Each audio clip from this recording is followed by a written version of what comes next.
Good evening, ladies and gentlemen. Welcome to the Commissioners' meeting for March 12th, 2018. Is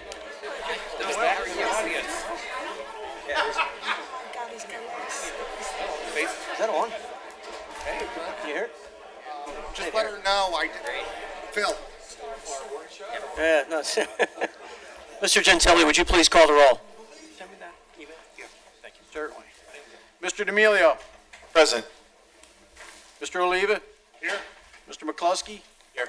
Mr. Siegel. Here. Mr. Lewis. Here. Mr. McGarity will not be here this evening. He's attending another meeting. Dr. Hart. Here. Mr. Holmes. Here. And Mr. Wexler. Here. Our benediction tonight's by the Reverend Frank Wallner from St. John's Episcopal Church. If you would all please stand.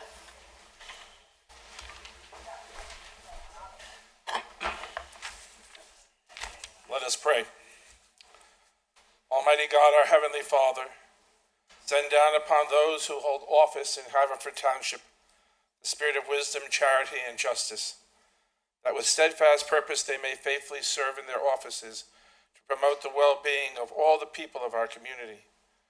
We give thanks for their sharing their time and their talents on behalf of all of us, and we give thanks for their families who make the sacrifice of allowing them to be here on our behalf.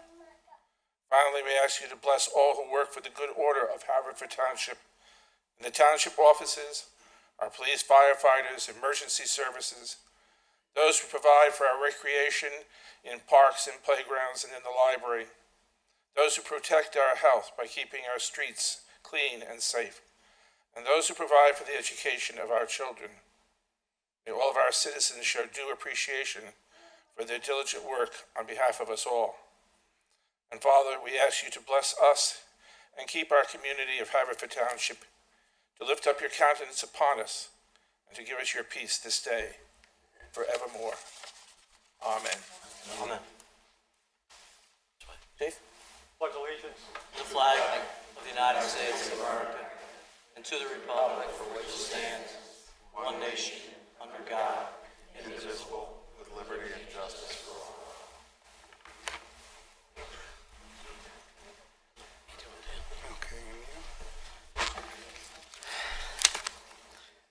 Thank you. Our first order of business is a proclamation. Commissioner Lewis, Commissioner McCluskey, I guess. Library.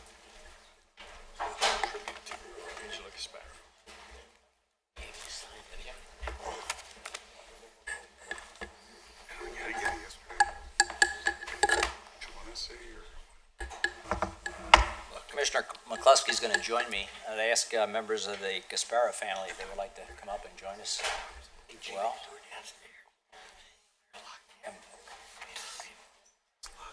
good representation here. Oh my gosh. Family and friends. We want to make sure you stick around for the whole meeting, though. Was this the library? Angela? Nice. Hi, how are you? Oh my gosh. I wasn't. I was talking to Phil. That's okay. Yes, we can. We see it on the We monitor. see it on the monitor, so. Being here, I'd like to read this proclamation on behalf of the Board of Commissioners. Whereas the Board of Commissioners of the Township of Haverford, County of Delaware, Commonwealth of Pennsylvania wishes to recognize and thank Haverford Township's former Free Library Board trustee, Angela Gasparo. Whereas Angela Gasparo, a Haverford resident for over 70 years, dedicated her life to serving the community. One of Angela's many treasured goals was to open the doors to knowledge. She knew learning and education were a keystone for the positive enhancement of progress of any community. And whereas Angela Gasparo was a long-serving and highly regarded official and leader for the School District of Philadelphia, where she served as director of the Office of School Libraries. During her tenure, she oversaw the renovation of over 21 libraries and buildings and design of 7 new libraries. And whereas Angela Gasparo was a visionary, innovative leader who brought multimedia and instructional programs to the Philadelphia school system, created Lion, Librarians Information Online Network, the first educational website for school, libraries that won national recognition. And whereas Angela Gaspera in recent years was an instrumental leader in the Haverford Township Free Library community, a long-serving member of the Haverford Township Free Library Board of Trustees, Board of the Friends, and founder of the Silent Auction. And whereas Angela Gaspera nurtured many people with her love for reading, she carried nurturing from the library to the garden with her green thumb.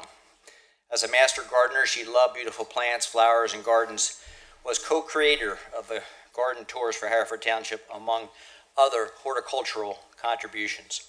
And whereas Angela Gaspera touched the community in other ways, as a member of the board for ElderNet and a mainline committee member for the Academy of Vocal Arts, where a scholarship has been written in her name to support local artists in need. Now therefore be it proclaimed that Angela Gaspera was a beloved friend and volunteer to Haverford Township. She has left Haverford Township with a cherished legacy, with her dedicated service to the Haverford Township community. We are grateful for all her time and devotion. Angela, rest in peace. She'll be sorely missed. So, thank you, and thank you all.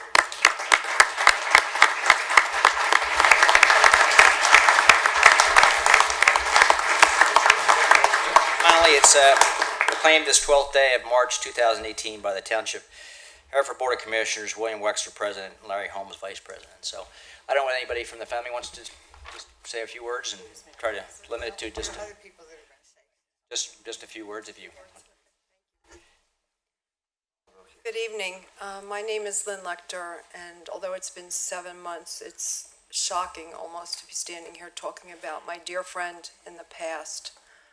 And when I got over my raw grief and shock, I could only think of two cliches about death and nearing dying. And one was Dylan Thomas's Crying at the Light, and Frank Sinatra's I Did It My Way, because Angela was uniquely unique. She did it her way. She fought all the time, and nothing got her down. She was an incredible friend and family member, and as an ecclesiastes, I knew her for most of the seasons of our life. She and Rosemary and I met when we were in single digits. Our dads were partners in an engine generating manufacturing company, and later a consultant to a world leader. They gave us a very exciting life. We shared many dinners and outings together. When Angela was about 21, I looked at her one day and I thought, my God, this woman is absolutely gorgeous, one of the most beautiful women I have ever seen. And she didn't know it. She was sassy and bossy and went her own way and was totally oblivious to how beautiful she was, until about 10 years later, we shared a love for opera, and we went to the Philly Opera and we met Pavarotti. And Pavarotti would not stop talking to Angela, to a degree that people there were trying to get us to move along, and he had her hand and he said, no, we'll talk a few more minutes. After the family got older and we started going to more and more sad occasions, we decided that we were going to all meet for dinner.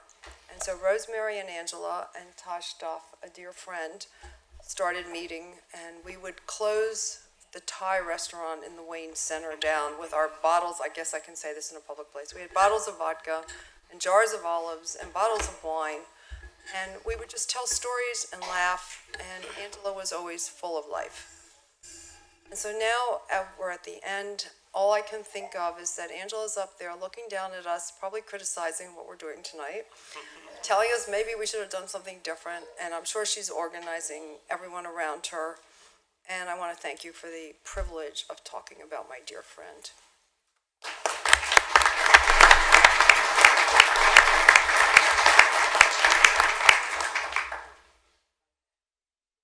One more or two more? I'm not family, I'm a dear friend of Angela's. And over 54 years we were friends.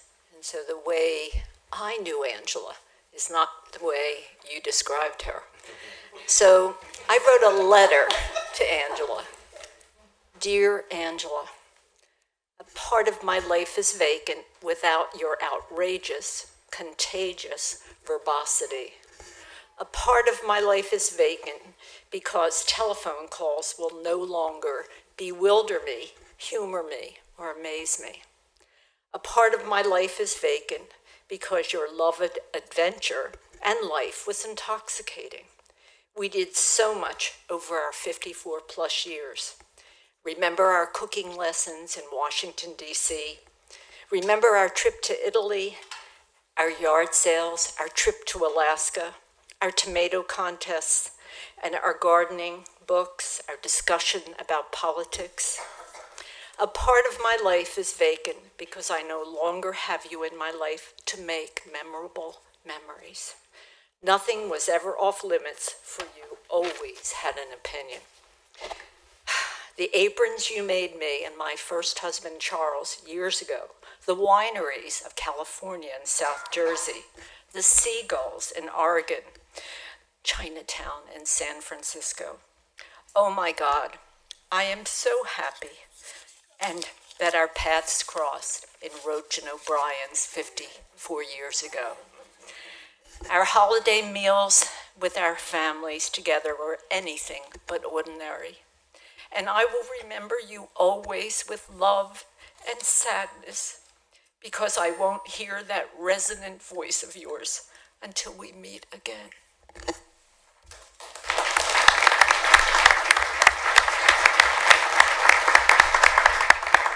I'm Rosemary, Angela's sister.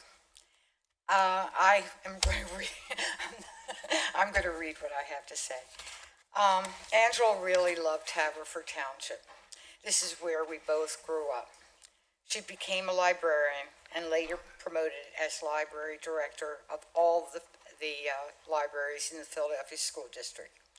In that position, she was responsible for over 200 libraries and librarians. She was confident that with her Lehigh University and Villanova University education, combined with her library experience, equipped her to help make the Haverford Library the best it could be. And then I'm going to go to my end because they all said pretty much what I was. She was so proud to be a board member of the Haverford Library, and I thank you for her for this resolution. She would have been delighted and honored. Thank you.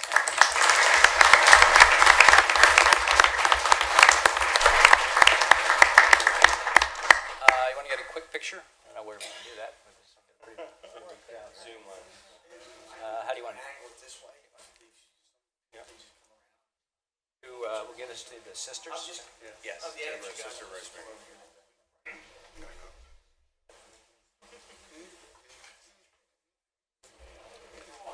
I'll come around. Yeah, you guys come. I'm tall.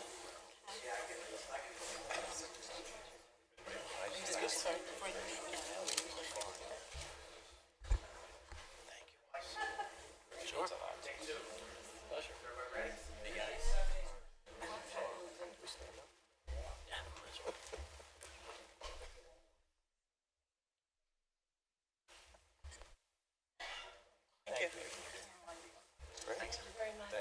Thanks. Thank you.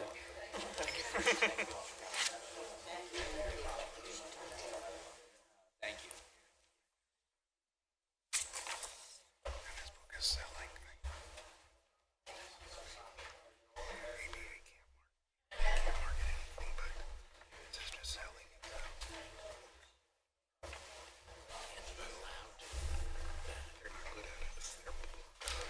We'll let them clear.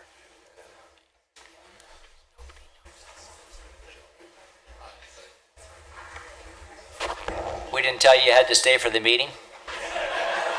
No?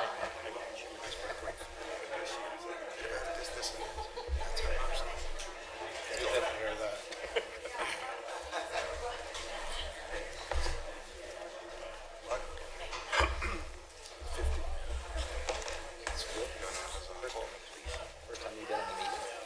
In this?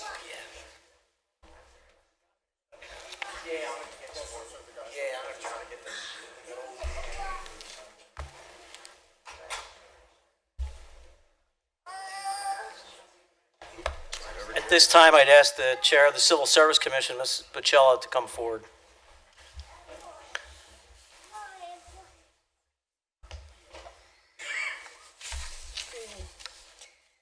behalf of the Civil Service Commission, I am presenting to the board for approval a certified list of eligible candidates who have participated in the required procedures in order to be considered for the appointment of sergeant.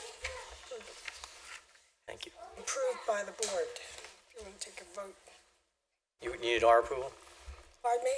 What are you asking for, Ms. Patel? I didn't hear it. What are you asking? She needs for the board We have to, approve the list. the board has to approve the list that was given to the board. Mr. Chairman, I'll make a motion to approve the list presented to the board. That's right. Motion made and seconded. All in favor? Aye. Aye. Any opposed? The list is approved, Mrs. Patel. Okay, the following top-ranking candidates are to be considered for appointment. Thomas Long, Matthew DeSantis, Brian Coleman.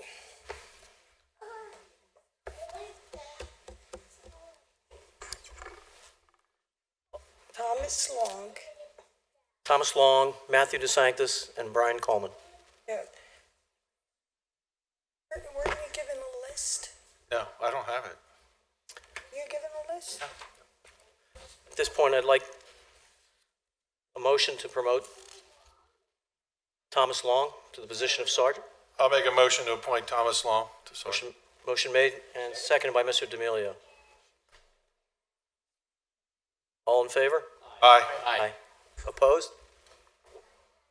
Thomas Long is approved. Okay, Thomas.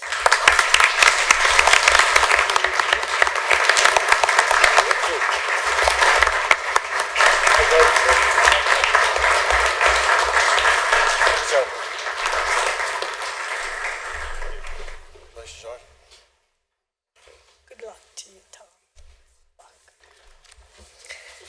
Okay, and to fill the second position, Is there a motion for Officer Matt DeSanctis? Wait, no. Matthew, to read, okay, it's, I think you read them all. Matthew DeSantis, Brian Coleman, Corey Watkins. Mr. Chairman, I'd like to make a motion to appoint Matthew DeSantis. Second. Motion made and seconded. All in favor? Aye. Any opposed? Congratulations, Sergeant.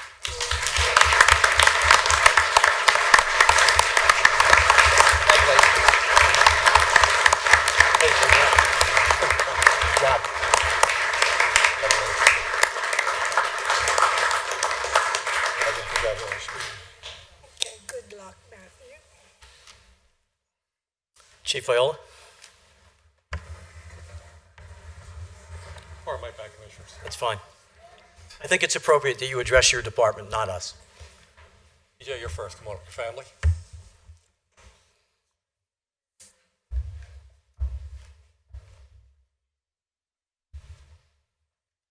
I'd like to read a bio for Sergeant Long. Officer Long was hired by the Haverford Township Police Department in January of 2003 and assigned to Patrol Division. During his time in patrol, he was assigned as a field training officer, the Honor Guard detail, and as a crisis negotiator. In September of 2009, he was transferred to the Detective Division. During his time as a detective, he received training as an arson investigator, interviewing and interrogation techniques, Internet crimes against children investigative techniques, FBI Inter-County Detective School. He graduated from the National Fire Academy for Arson Detection, the DEA Heroin and Prescription Drug Investigation Course, Emergency Responder Suicide Class, and he's also a member of the Special Response Team. Sergeant Long has handled many high-profile cases as a detective, which included the arrest of the Mummy Bandit, who committed numerous bank robberies in the Philadelphia region. He was acknowledged by the Justice Department and FBI Director Mueller for his work and apprehension of the Mummy Bandit. His work on this case and the evidence collected helped convict the defendant in 5 bank robberies. Officer Long also was the lead detective of a homicide which occurred last July and after an extensive investigation, successfully arrested the suspect who was responsible for the murder. Officer Long was named the Officer of the Year in 2011, has received 4 commendations of merit, along with 6 unit commendations. He's married to his wife, Ann, and his 2 sons, Connor and Aiden, are here with him tonight.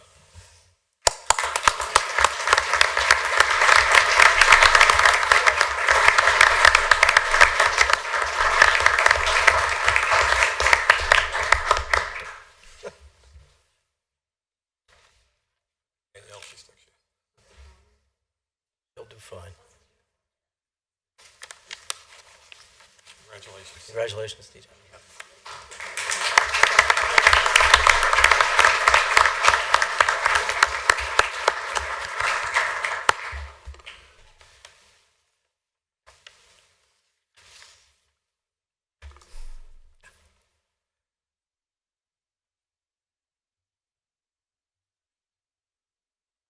Thank you, thank you.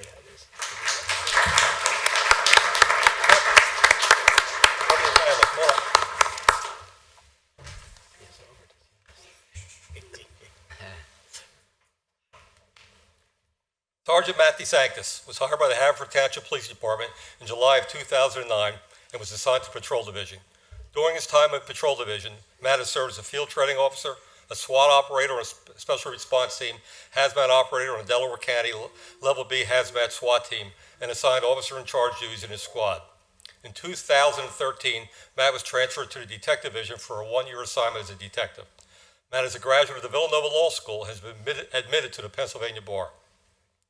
During his time as a Haverford officer, Matt has received extensive training in terrorism awareness prevention, hazmat operations technician certification, advanced DUI detection and prevention, field sobriety training, interviewing and interrogation techniques, criminal investigations, crime scene processing, leadership in challenging times, and just completed a hostage rescue school for SWAT. Matt was named Officer of the Year in 2012 and has received 2 unit commendations. Matt is married to his wife Lauren and has a 2-year-old son Anthony. He's here with his wife, his sister Angela, and he's expecting their second child this year. Matt comes from a law enforcement family. His father, Carmine, is a retired NYPD officer, and his deceased mother, Joy, was a San Diego police officer also. Matt, congratulations.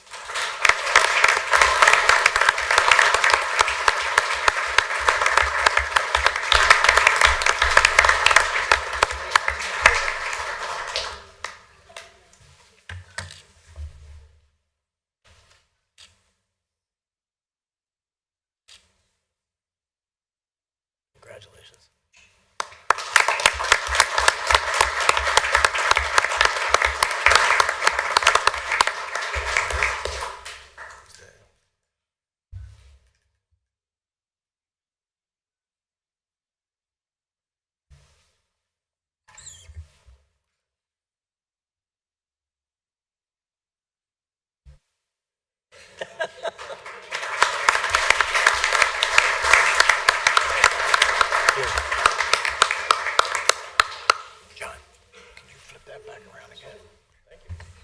Chief, thank you very much. Mrs. Pichel, thank you and the Civil Service Commission for your hard work and dedication. And to the two new sergeants, congratulations. It's a pleasure to see. I think, I know I'm getting old when I know I have children that graduate law school with the new. Thank you. And TJ, we've seen many fires in his arson investigation. It's just two well-deserved promotions to 2 great guys. And to all the force, congratulations on your new leadership, and keep them straight, train them well. So thank you.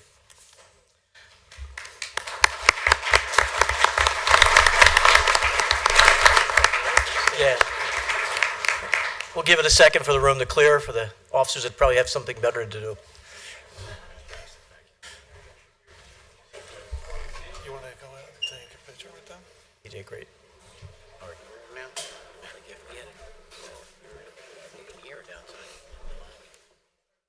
Back.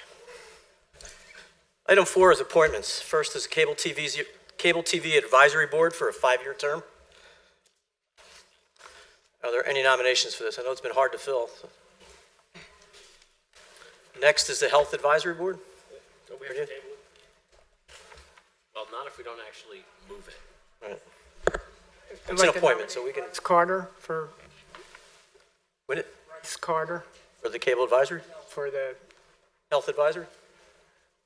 For Bryce Carter. Motion made and seconded. All in favor of Mr. Bryce Carter for the Health Advisory Board? Aye. Close nominations first.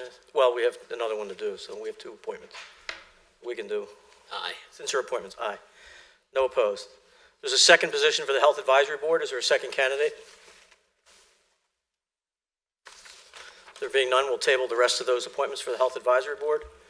Ice Rink Advisory Board, 3-year term. Are there any candidates for the Ice Rink Advisory Board? Yes, we did. There being none, we'll move on. Parks and Recreation, Chairman? Mr. Lewis. Yes, I'd like to nominate Lynn Ann St. Dennis. Second. And Ann St. Dennis. Mr. Chairman, Yes.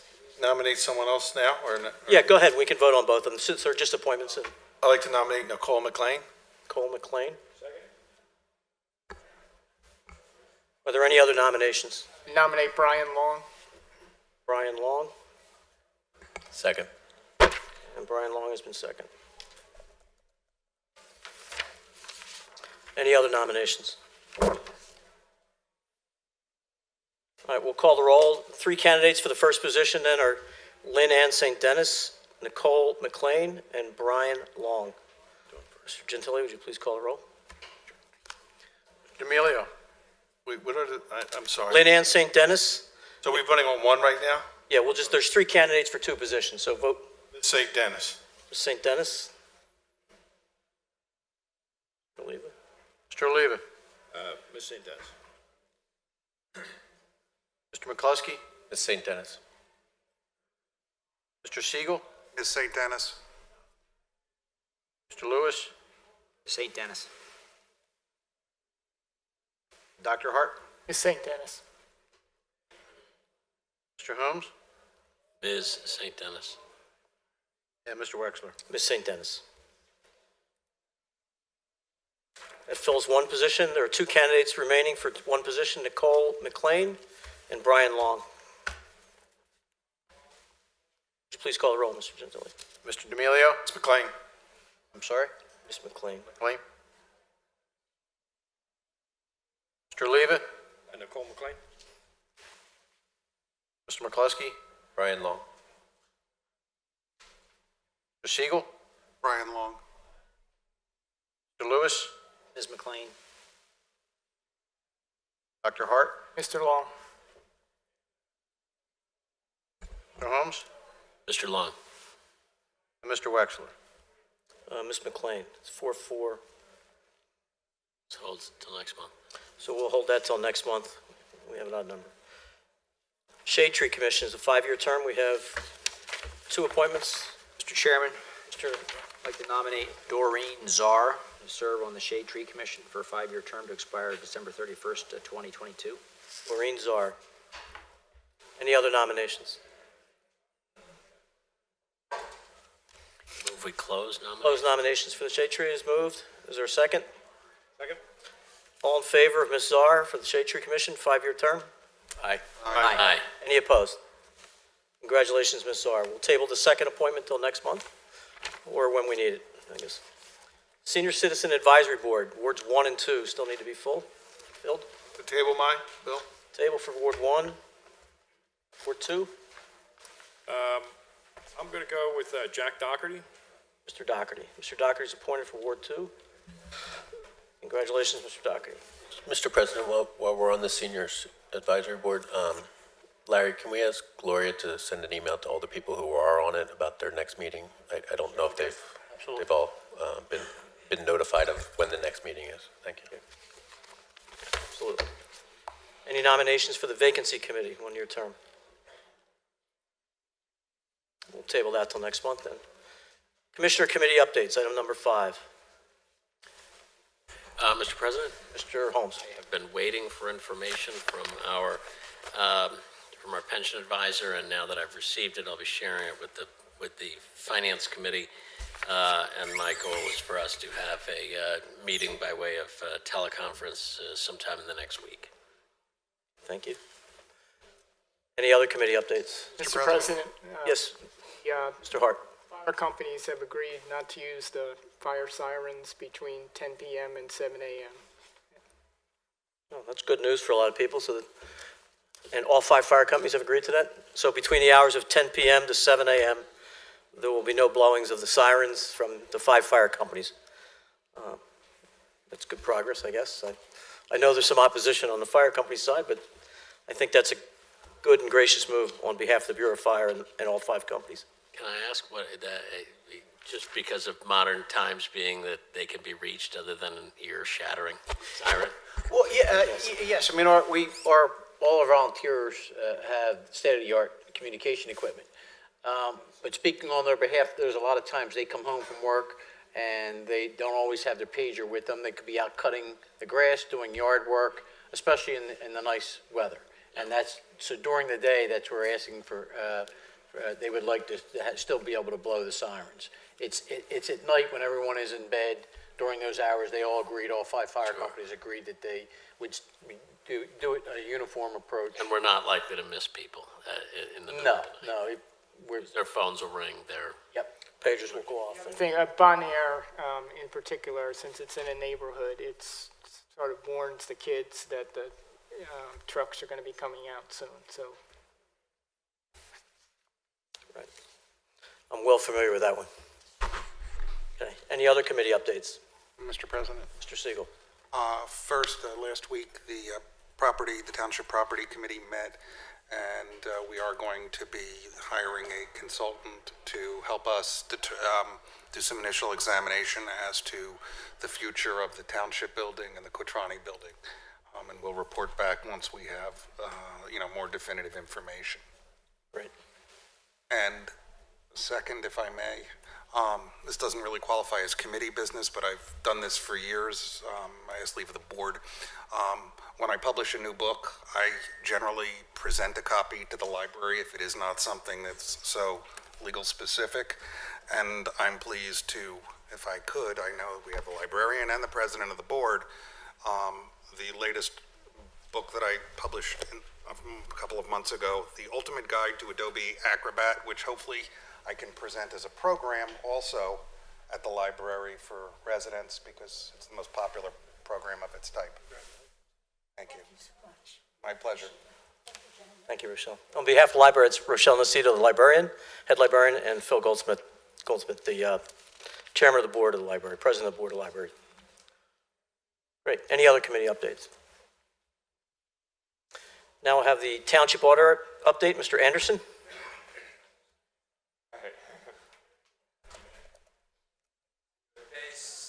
I think you face us to give us the report. Okay.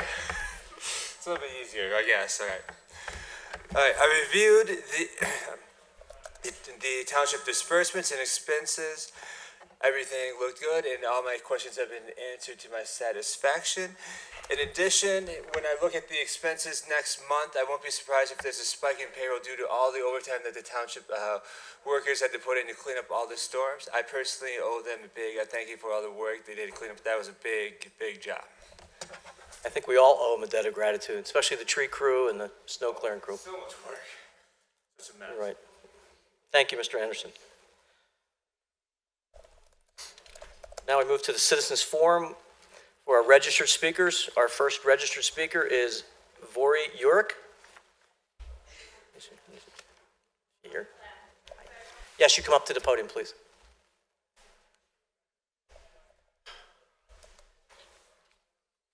Good thing you're a paramedic. I don't have good luck with this. Hi. Hi. If you would give your name and address for the record. Lily Uric, 2126 Darby Road. Okay.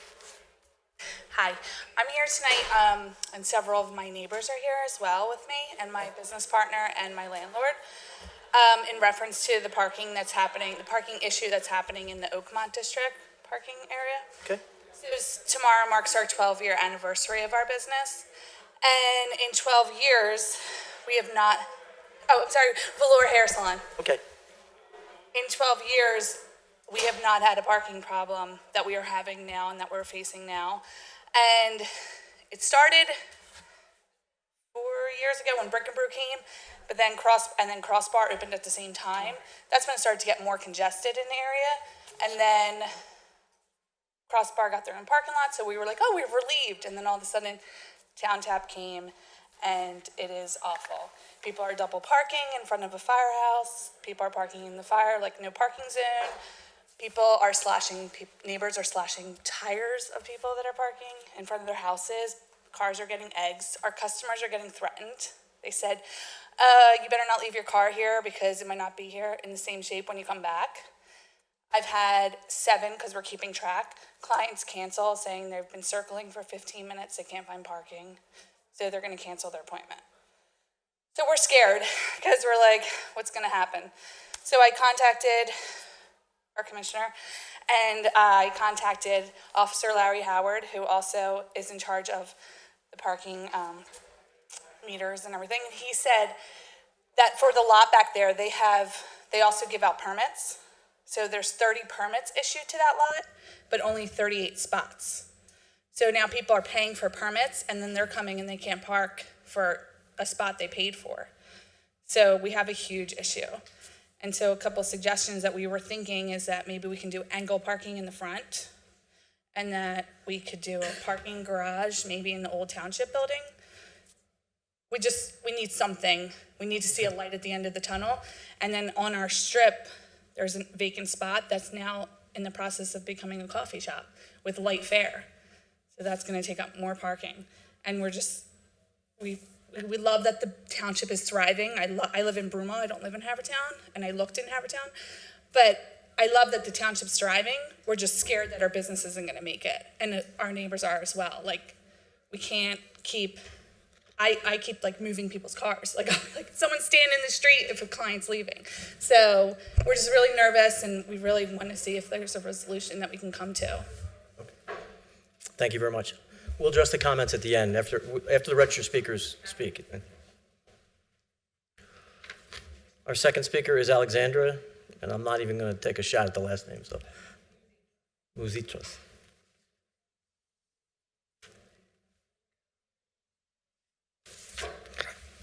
I didn't want to get it wrong and offend you. It's okay. That's okay. Went from one Greek name to another Greek name. Alexandra Muzithras, 2126 Darby Road, Velour Salon. So my sister and I, we opened our business, like she said, it'll be 12 years tomorrow. In Havertown, we've loved opening the salon in Havertown. We've had a great business. We've built our business really just off referrals. We've never advertised or done any kind of promotions. It's really just been the people in the town have been so wonderful, have come in and sent their neighbors, sent their friends, their family, and that's how we built our business. And we've had a very thriving, good business. I just have safety concerns. I feel like it's getting to the point where the parking is getting to be unsafe. I was mixing color in the back of my salon the other day, and I heard honking back and forth, like aggressive honking. I'm like, what is that? So now in the back of my salon, I pay for 2 spots that come with the rent of my building. But I have a tow away sign because people were parking back there. So I signed up with a towing company and to tow any cars that are parked illegal. So I guess somebody was trying to come in the back alley where the salon was to park and then saw the tow away sign to back out. And as he was backing out, a pickup truck was trying to make the turn to go park, and they were fighting and not allowing each other to come back out. And the one's honking, the other one's honking, and they aggressively left the parking lot chasing each other. And that's just like, it only takes one person and to maybe lose it and do something that they don't want to do, at that instant. And I have young girls working for me, and like I said, me and my sister, I'm responsible for these young people and they get paid not a salary, they get paid a commission. So they get paid whatever they're bringing into the salon. So if they have these people that are coming in and canceling, that's money out of their pocket. And these young ladies that work for me, they're really great girls, and even though they're young, they both have mortgages. The one just had a baby. They're very responsible young ladies. And, I just want to see some kind of a solution. I feel like it's wonderful that Havertown's growing and all these businesses are opening. I think it's a wonderful thing. But we have to try to figure out a solution to the parking also. I just feel like every time something opens, it gets worse and worse. And my fear is that, like I said, something's gonna happen, somebody's gonna do something that they're not wanting to do and, get overly aggressive. Right. I think it's a great town. Like my sister said, we both live in Marple. I grew up in Marple, I still live in Marple. Love Marple, but I love Havertown too. Like, I do most of my things in Havertown. I shop in Havertown, my laundry, my gas. We had a fundraiser for the police department not that long ago and raised $1,000 to help out the police department for their police officers. So we try to do as much as we can and offer back to the township when anybody ever asks us for anything. but that's not like to say that we're trying to get anything back. We just want to be able to sustain the business that we've sustained for these past 12 years. I would hate to have to move my business. And a lot of people in the strip that I have my business are talking about relocating and leaving. And I think that's sad because we've all had really good businesses. Is that how we cut off 3 minutes? Was that me? Done? No. Okay, I'm a talker. Keep going. That was the 3 minutes. That was it? Yes. Okay, well, I think we understand the gist, and we'll let everybody speak, and then we'll address the concerns. And Thank you. Thank you. Larry, that's not really the buzzer, is Well, I it? just changed the alarm. I'm sorry. We should say We'll keep with the same theme. Bob Madoff?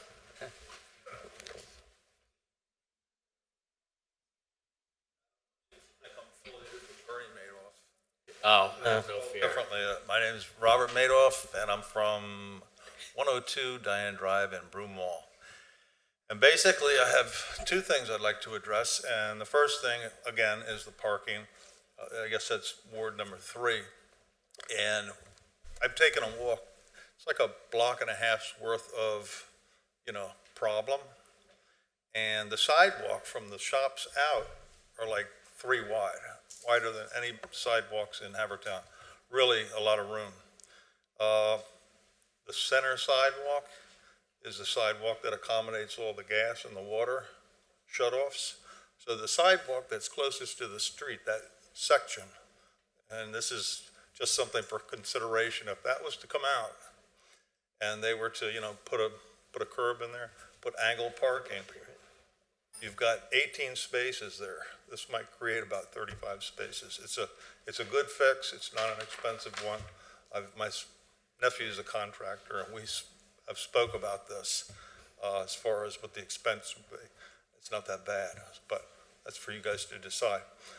That is the first issue, and I think I speak for all, the other people that are concerned, because the reason I'm bringing it up, I have a rental building right there, and I can see it's an issue, but, again, it's for you guys to work out somehow. The other thing is, from New Ardmore Avenue to Eagle Road, coming on Darby Road, they changed the speed limit. They decreased it to 25 miles an hour, and I guess that was not too long ago, which is good. But if you continue on Darby Road, over Eagle Road, and then you come around here, it increases to 35 immediately. And I think there's a lot more risk in this area than there is where they lower the speed limit. Now, I travel this road constantly, I'm over here all the time. And when you get down near the school, and you have the cross guards, which they're doing a great job, but I don't think the school zone is wide enough, because even when you pass, end school zone, lots of kids, and a lot of traffic, a lot of residents and businesses coming in and out.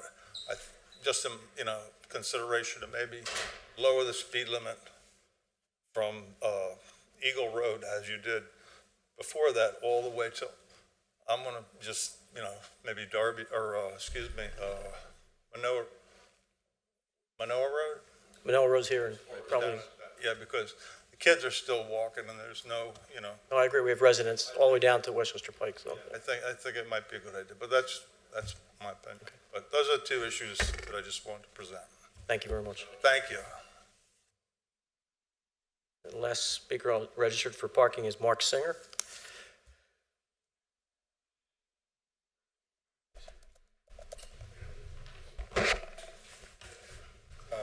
Hello, I'm currently the business owner at 2116 Darby Road. The reason I came out tonight is also to reiterate about the parking issue. I am trying to transition the business into a coffee shop.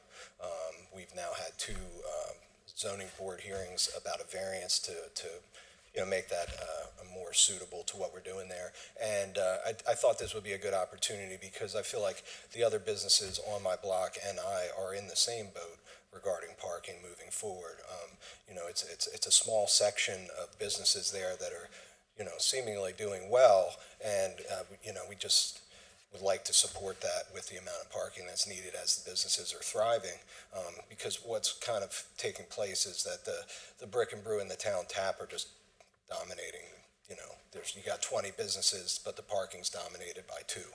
And the beer garden that's adjacent to the Town Tap hasn't even opened yet. And that's pretty significant, I think, considering the problems that we're already facing. So we just want to see some sort of idea of a resolution. Bob's my landlord, so he came up with the angled parking, and I know other people mentioned that just as probably the most cost-effective way, but somehow, some way, just to, we all want to see the businesses thrive. We just need to be able to support that with parking for people. Thank you very much. Thank you. Our last registered speaker is Lynn Fitzgerald. Here.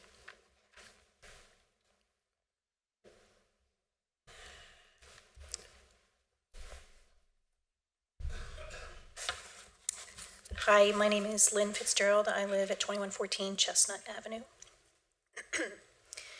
I'm a longtime member of Delaware County United for Sensible Gun Policy. I recently joined Moms Demand Action, and I am also a member of the Haverford Town Area Community Action Network, or HCAN. Like many of us, I was devastated to hear the news of the shooting of 17 students and teachers at the Marjorie Stoneman Douglas High School in Parkland, Florida, on February 14th. As the parent of 2 teenagers, I was overcome with grief and anger as I saw the faces of those young people who were senselessly murdered appear on my TV screen. They were the same age as my children, and they are gone forever. It is heartbreaking to see the unimaginable carnage and human suffering play out again and again and again in schools across our country, in public places like movie theaters and concerts and churches and malls, and in homes and city streets. We all want to believe we are safe, and we are not. These horrific shootings are happening and can happen anywhere in our country. Any of us and any of our children could be victims. Many in our community are concerned about this issue, including our children. In the weeks since the shooting at Parkland, we have seen a groundswell of activism led by students. Our children are doing what our leaders have failed to do. They're saying enough is enough. You may know that this Wednesday, March 14th, the 1-month anniversary of the shooting in Florida, some students at Haverford High School will participate in the National School Walkout to raise awareness of the issue of gun violence. Additionally, on Saturday, March 24th, a busload of Haverford High students will attend the March for Our Lives in Washington, D.C. These actions are a way to shed light on the type of gun violence that exists not just in schools, but everyday gun violence like suicides and shootings that impact minority communities, devastating the lives of people in cities like Philadelphia and Chester. I have 2 requests, but first a thank you. I want to thank this board for your action on October 10th, 2017, acknowledging the dangers of bump stock devices, such as the one used in the Las Vegas shooting of 58 people, by unanimously passing a resolution advocating for their ban. This was an extremely important message to send to Harrisburg and Washington, and I pray it is acted on. But there is clearly much more to be done if our citizens are to be safe. Today, I ask that you pass 2 resolutions. First, as a board, calling on the state and federal government to ban all semi-automatic weapons as well as high-capacity ammunition magazines. These weapons are designed to kill as many people as possible, as quickly as possible. They are weapons of war, and they have no place in a civilized society that cares about and protects its people. Secondly, I ask that the board pass a resolution committing the township to examine all of its employee pension funds and other investments and to divest them of any publicly traded gun companies that manufacture and sell semi-automatic weapons and high-capacity ammunition magazines for the commercial market. This action will send the message that our children's safety and the safety of all of our fellow citizens is of the utmost importance to us, and that the township refuses to profit from the senseless slaughter caused by these weapons. In a moment, I'll provide you with copies of several resolutions. The first 2 were passed in the last 2 weeks by the Akron, Ohio City Council and the Delray Beach, Florida City Commission, calling for the ban of military-style assault weapons. A quick search on Google shows that many cities and towns across the country are considering similar resolutions. I stopped counting after seeing 20 listings, most from the past few weeks.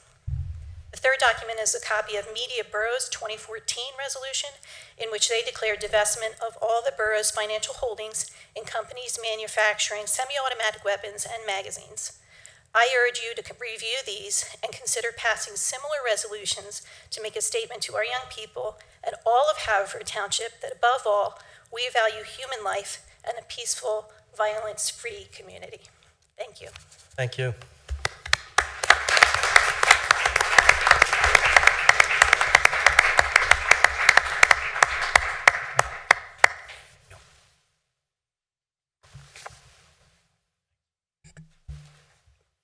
Thank you, ma'am. Thank you, Lynn.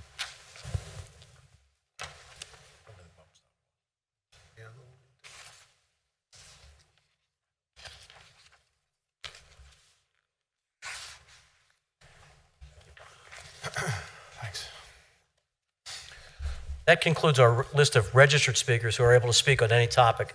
Next is the citizens' open forum for those speakers that wish to speak on a topic that we're going to vote on tonight. So if you're going to speak, it must be on an agenda item for this evening. And at the end, we'll address all the comments of there. Is there anyone in the audience that wishes to speak to us on an agenda item only? If so, please raise your hand. I think this may be a first for this size crowd. First, I'd like to thank Ms. Fitzgerald. You bring a great point. Gun violence has escalated in this country, and we will take your recommendations. We have to discuss things in public, so we will schedule this for our next work session next month to look at the resolutions and ordinances.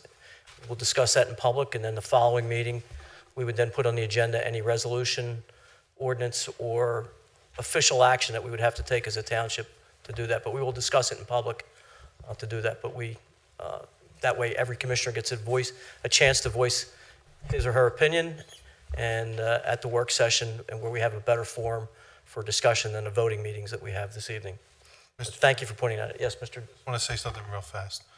I will support the ban that you suggested.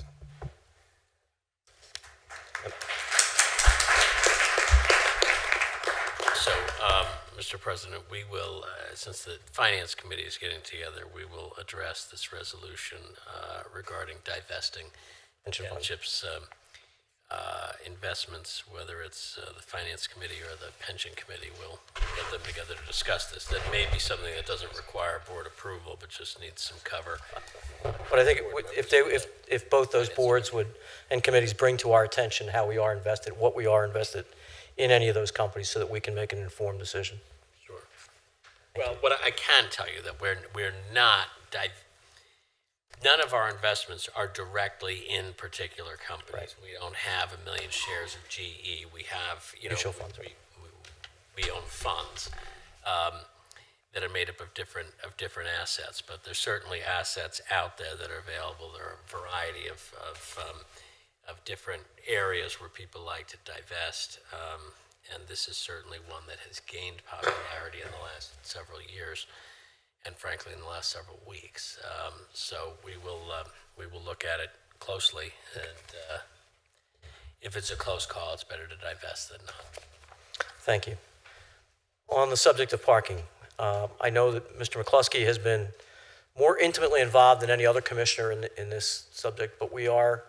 I'll let him address what we've done. He has come to us with some recommendations, and we'll do that. I will tell you, though, if we remove sidewalks, it's private property out to the curb. So if the vendors wanted to take out their sidewalks, that's private property. They would obviously have to come to the Planning Commission, the Zoning Board, to get variance to do that.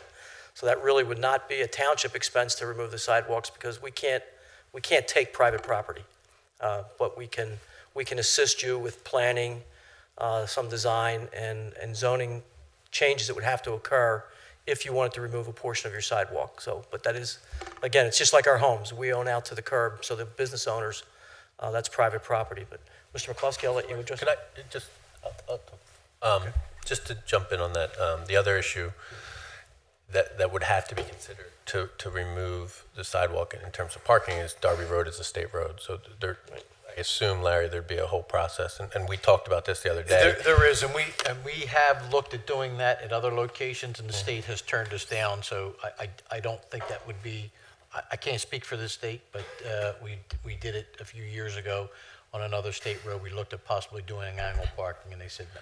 So that's something we talked about the other day, and it's part of an examination that we're doing of parking in that area, and it's something that we will bring to the state and see what happens. But just so the public knows, and everybody who talked tonight, that Darby Road is a state road. And in terms of speed limit or anything on a state road, it's not us that changes it, and it wouldn't be us that changed the parking. We would have to seek approval through the state for that.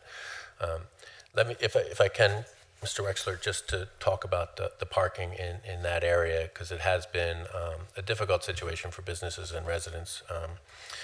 First, congratulations to Valor on 12 years in business, and we hope, we do genuinely hope that you have 12 years more.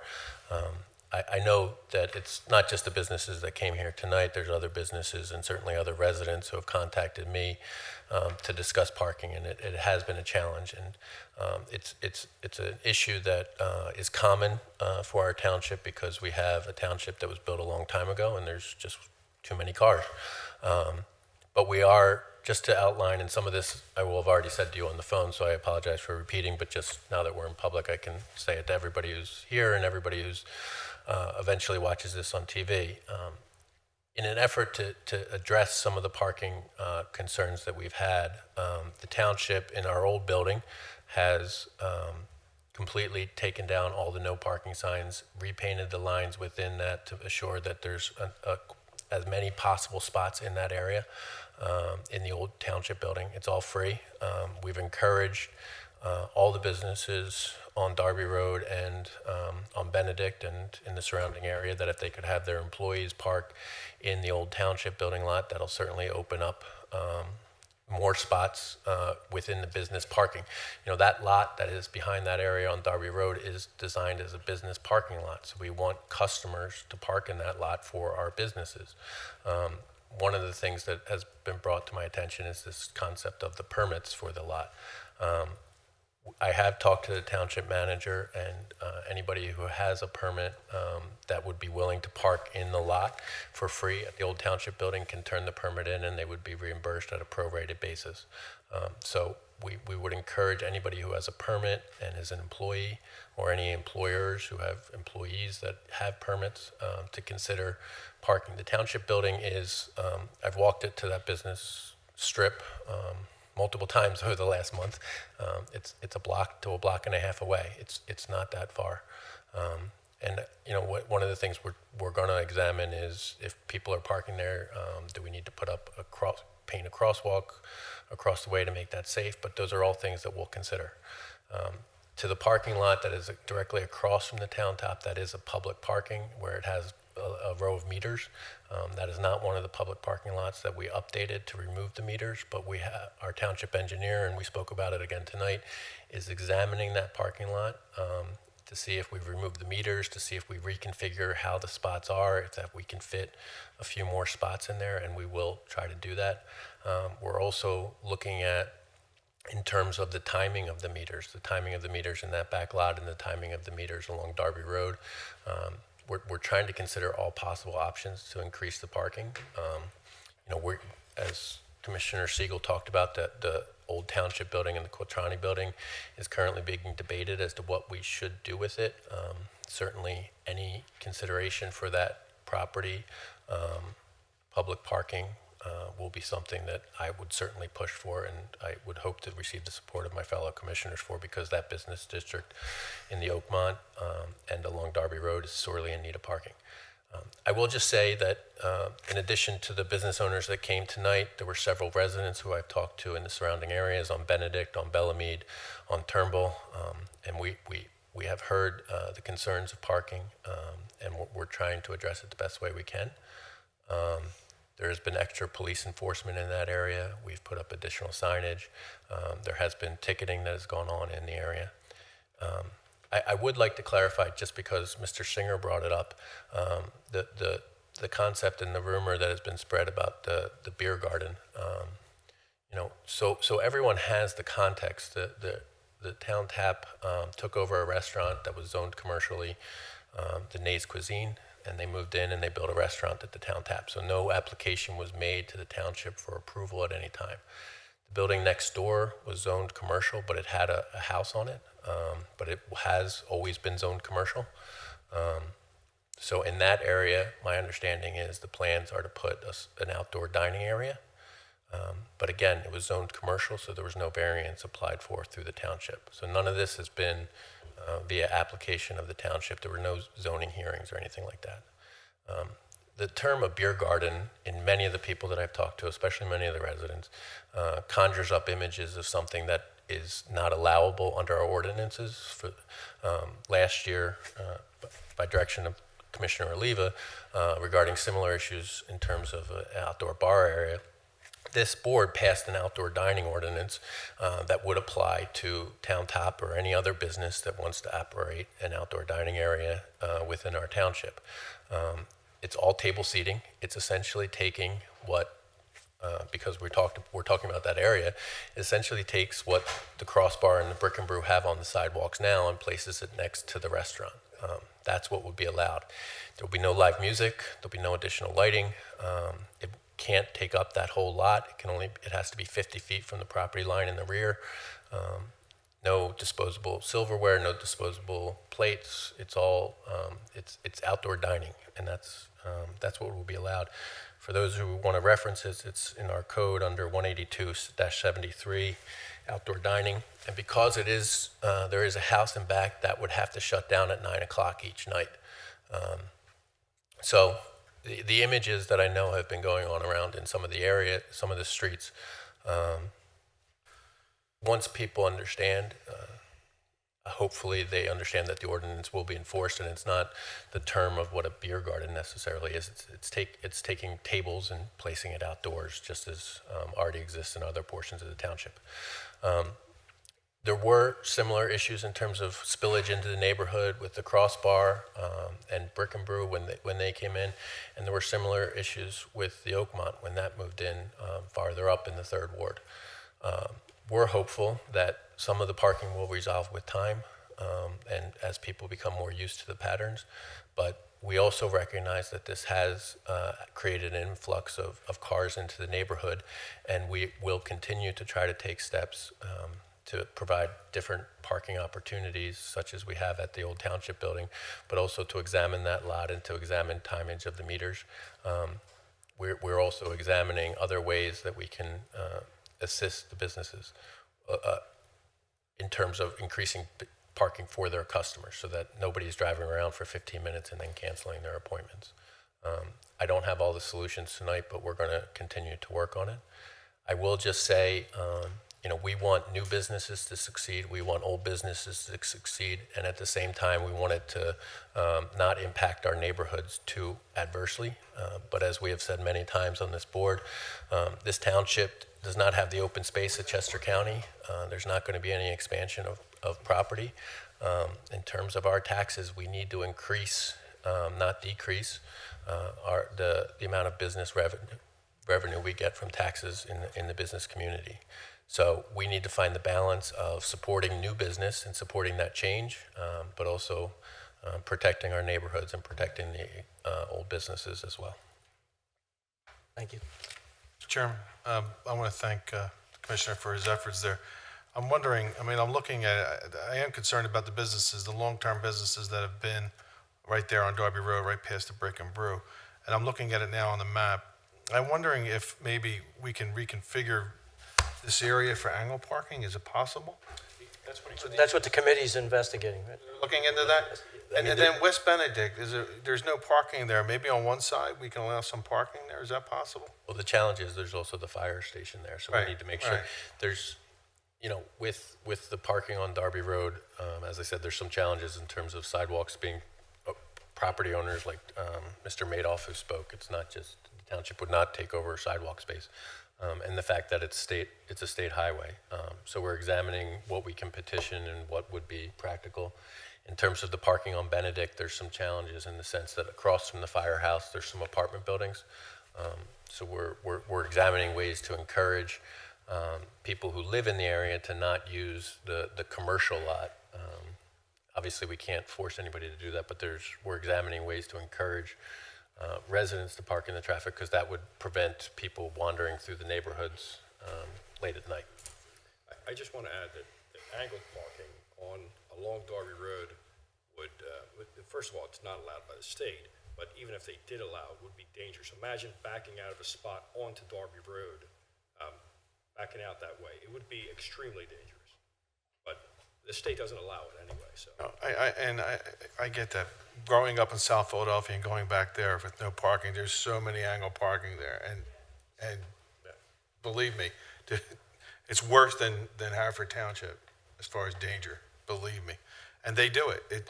I mean, if it's a state highway and it won't allow it, that okay, I get that, but I don't know about I mean, it is a state highway and it is busy, but doesn't mean that they couldn't take a look at it or shouldn't take a look at it. I mean, Route 30 is a state highway. I mean, Route 30 actually is a federal highway, and it has angled parking in Wayne, and angled parking in Devon, and angled parking in a number of places. That is correct, but that has been there. That is grandfathered in. So once it changes, you can't. It won't go. Well, let me make. We're going to study this issue in detail. We're not going to solve it tonight with the debate here. So Petition the state to have it done. I mean, it would. If you recall our long-range plan, community planning several years ago, probably 5 or 6 years ago, one of the proposals was to create angled parking along Darby Road by eliminating the one lane, and that would. I've long been a proponent of that. It would eliminate the speeding because we would have one lane of traffic through the school district and have the angled parking. And my immediate concern, based on the comments this evening, are you mentioned incidents of what I'll call road rage in the parking lot. So my caution to you as business owners, especially as a business owner, since you're there every day, is if you witness something like this, please immediately call 911. Don't go out. Don't try and mediate. We have officers that would love to just come in, and we want to get people that get out of hand. We can do it quickly. Our officers are well trained to de-escalate those type of situations and to take control of those situations to protect you, because we don't want anything to escalate into anything more. And then our chief of police has been here and heard all these comments as well this evening. We will start aggressive enforcement. I can tell you, just last month, leaving our meeting at the old building before we moved here, coming home, I was doing 35 down Darby Road, and people were passing me doing 45 to 50. So I know it's a problem for the school crossing guard officers, and I know we have selective enforcement during our rush hours, but there's a propensity to speed along that road, which is dangerous because we do have kids going to fields. We have the middle school gyms are in use every night of the week, so active enforcement there, but the tendency is to go fast because it's a 4-lane highway. It's easy to go fast there. We've done some traffic calming on Township Line. We have to look at that, but we're going to study that. We're not going to answer the questions tonight. We're aware that, I guess what Commissioner McCluskey has told you, we know there's a problem. We know it's a big problem. It's a problem for businesses. It's a problem for residents. And it's now a problem for the township, and we're going to address it. So thank you very much. Well, no, we don't. This isn't a back and forth. We've got your comments. You can always write your state representative. State Representative Vitale is in that district. He's the place to start for any state road. If you've got a complaint, get him. If we can get him, and he's running for 2 different offices right now, so he should be willing to help. So, Senator Leach. What other thing? Just so it is abundantly clear. Like I have compiled not only the angled parking, but several other business owners in that area and several residents have offered suggestions, and we are in the process of studying all of them. And it's not, as I've said to many people, I don't have a perfect solution at the moment, but that doesn't mean we're not trying to find one. We're trying to make it better,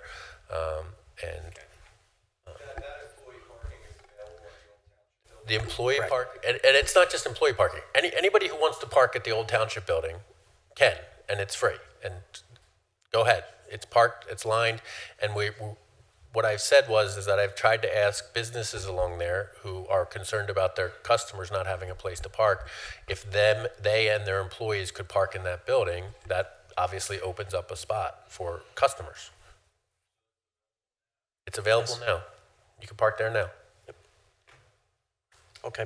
So the answer is we knew it was a problem before you came tonight, and he's got us. We're starting to address it. Thank you. Okay. Item 8 is the approval of minutes. Mr. Chairman, Mr. D'Amelio. make a motion to approve the regular meeting minutes of February 12th, 2018. Second. Motion made and second. Any comments, additions, or corrections? Please call the roll. Mr. D'Amelio? Yes. Mr. Oliva? Yes. Mr. McCluskey? Yes. Mr. Siegel? Yes. Mr. Lewis? Yes. Dr. Hart? Yes. Mr. Holmes? Yes. Mr. Wexler? Yes. Item 9 is the approval of warrants. Mr. President. Mr. Holmes. Mr. President, I move we approve warrant number 3 of 2018 totaling $3,107,762.65, comprising general and sewer fund payroll for February 8th, 2018 in the amount of $624,618.02, the general and sewer fund payroll for February 22nd, 2018 in the amount of $661,586.53, general fund disbursements number 3 of 2018 in the amount of $1,046,965.55. Sewer fund disbursements number 3 of 2018 in the amount of $452,756.13. Community Development Block Grant Fund disbursement number 3 of 2018 in the amount of $43,121.88. Capital Projects Fund disbursement number 3 of 2018 in the amount of $273,830.59. And a credit card statement ending February 27th, 2018 in the amount of $4,883.95. Second. Motion made and second. Mr. President, our Township Auditor has reviewed the warrants. Any questions that have been raised by his review have been answered to his satisfaction by our Township staff. It is his recommendation we approve these warrants. I agree with his recommendation. It is my recommendation that this board approve the warrants as well. Thank you. I'm glad the credit card statement's under $2 million this month. So. Yeah. Yeah. That's a big, well, it's somebody finally saying you pay off all those high interest credit cards, right? It's the right thing to do. I enjoyed myself on a room. Please call the roll. Mr. D'Amelio? Yes. Mr. Oliva? Yes. Mr. McCluskey? Yes. Mr. Siegel? Yes. Mr. Lewis? Yes. Dr. Hart? Yes. Mr. Holmes? Yes. Mr. Wexler? Yes. Item 10 is ordinance P1, 2018. Mr. President. Mr. Oliva. Motion to adopt the first reading of ordinance number P1, 2018 by amending Chapter 126, Park Playgrounds and Township Property, Article 1, Public Parks and Playgrounds. Second. Motion made and second. Any questions on this? This is the ordinance we've been talking about for a few months. Commissioner Siegel, I don't know if you want to say anything about it. He was the author of this. Yeah, this is, well, it came about through the Parks Board, the Ordinance Committee, and discussion with residents, et cetera. And it addresses finally cleaning up these sort of gaps in our ordinances relating to dogs in the parks, and specifies in which parks they are permitted, which they are not, in what areas. It also addresses residents' concerns for those who have allergies and sensitivities.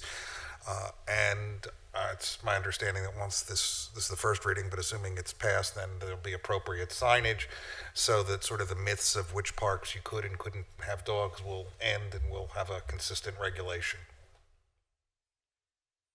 For the public, what's the major change with the dogs in the park?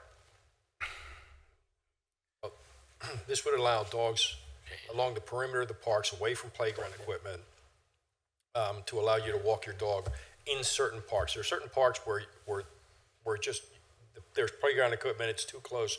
There's no place for it. So there's a list of those parks in the ordinance, which specifies which parks will be allowed to do that. And then, as Dan said, we will put appropriate signage in the parks to let you know which ones are and which ones aren't.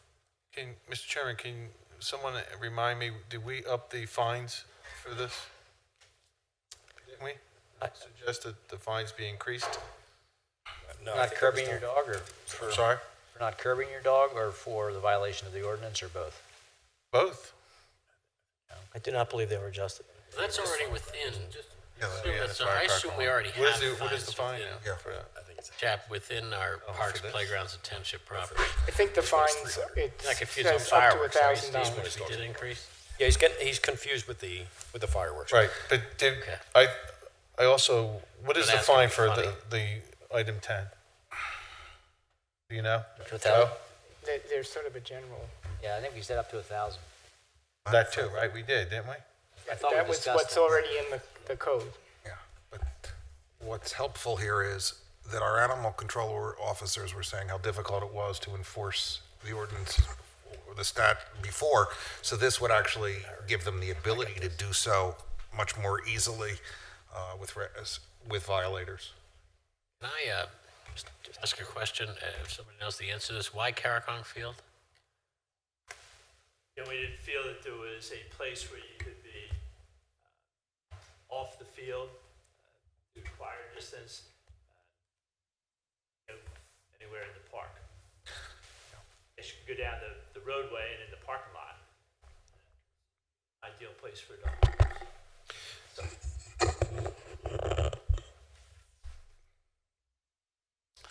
So we didn't feel that there was a adequate space. There's ball fields, that's all there is there, except for the parking lot and the driveway. So you've got the stands, the 2 fields, so there's really nowhere to walk your dog there. Well, that upper field.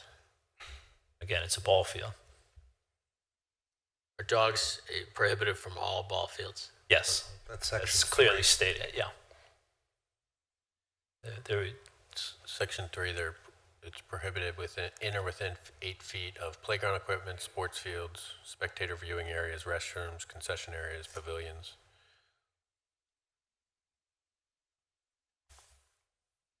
But we're good. We still have Powder Mill and we have Jess Track. I'm If just Jess thinking of my Track own neighborhood around with the open area. Caracon. You've got Jess Track. Right. You got down the street, you have Powder Mill Park, right, which is Right. not prohibited? Powder Correct. Mill, there it is, okay. Yes. Okay. Wonder if we could add Carroll Park, which we discussed. Carroll Park is the area of Fairmount Park between Manila Road and Township Line. It's not mentioned, and I think that would be appropriate for dogs to. That's fine. Again, that's Fairmount Park, but if you'd like to make that clear, I could certainly can put that in there.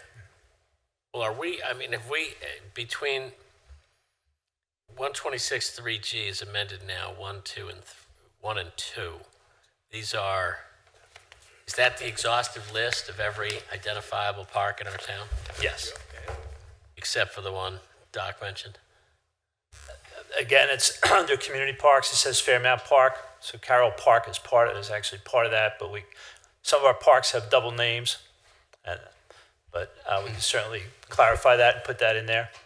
Well, I just wonder if we could make clear that, because there's a difference when you have ordinances that prohibit something versus ordinances that allow things. We have to make clear that prohibitions on canines are in very specific areas, and we should identify them and be absolutely clear. 2 should say that they are permitted on the pathways of the remaining township parks, including, and then say these, just in case we're A, forgetting a park, B, not getting a name that people understand. But again, just purposes of what are prohibitions versus what are restrictions. I think we need to be very clear. I'm fine with that. I defer to Commissioner Siegel. He finalized the wording, and but certainly, our whole attempt as the park board was to clarify what is currently on the books is very confusing. So, if nothing else, we wanted to clear it up so that it could be understood. So, certainly, if you think that makes it clearer, whatever makes it as clear as possible is what we're trying to do. We could add it, but in interpreting statutes, if it's not excluded, it's presumed to be included. So I think it accomplished it's already there, but adding that list wouldn't change anything. I'll take that as a yes. I'm fine with Yeah, that. I think whatever makes it clear is what we're trying to do. So I don't think anybody has problem with it if you think it needs to be We could add that in polished a to the little bit. second reading, because it's not changing. Yeah, it the won't ordinance. change anything. It won't screw up the timing for us to make this effective. And just the second, add language like Hilltop is included as a prohibited, but most people know it as Steel Field in the other half, so it's, you've had. Same idea, you know, Yeah, there's sort of the local names, there's the official names. Again, if you make it clear, you could add that too. You know, the whole idea again is to try and, as Commissioner Holmes said, try and make it as clear as possible. So if you We want just don't want folks getting surprised. Exactly. You know what I mean? We don't want $1,000 tickets given out. Yeah, and I don't want to get into cement. We do have a big sign that says Steel Field at the top of the hill there, so it would make sense to have it called by name. So. Jim, are you going to put new signs up? well, once the ordinance is passed, and going back, I think Steel Field is Steel Field. It's part of Hilltop Park. Correct. But again, I certainly, for my part, have no problem with putting in the name 2 or 3, 4 times, whatever people think is required to make it clear. Yeah. I just think, if you look at Westgate Park, there's a sign there, but sometimes it's not really clear to residents, and we're going to change the way the sign looks. Yes. All right. And we'll probably have to put them up, one of the problems there's multiple problems with the current situation, but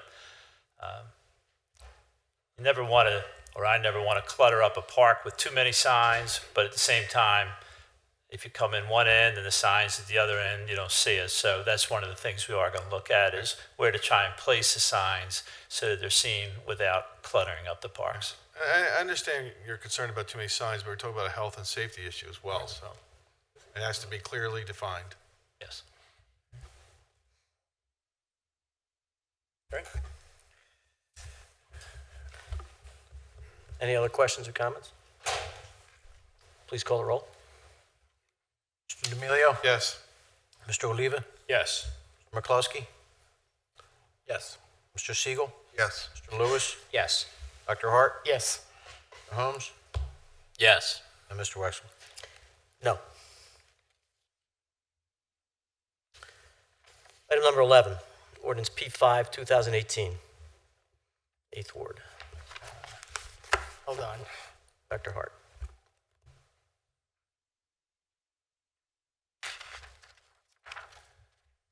Ordinance number P5, 2018.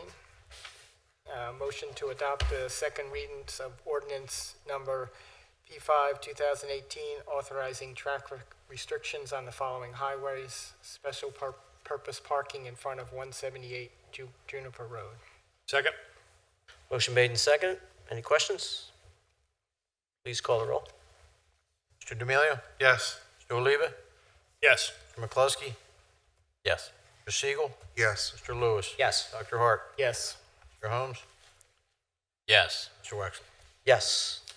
Item 12, ordinance P6, 2018. Mr. Chairman, Mr. D'Amelio. to adopt the second reading of ordinance number P6, 2018, amending firearms, fireworks, and other weapons. Second. Motion made and seconded. Any questions? Mr. President, Mr. Holmes. I would just ask my colleagues to consider reducing that $1,000 fine. I do think that's excessive in this ordinance. It had originally been 300, I think, and it was up to 1,000 in the last meeting. And I would just ask Commissioner D'Amelio, who moved it, and I forget who seconded it.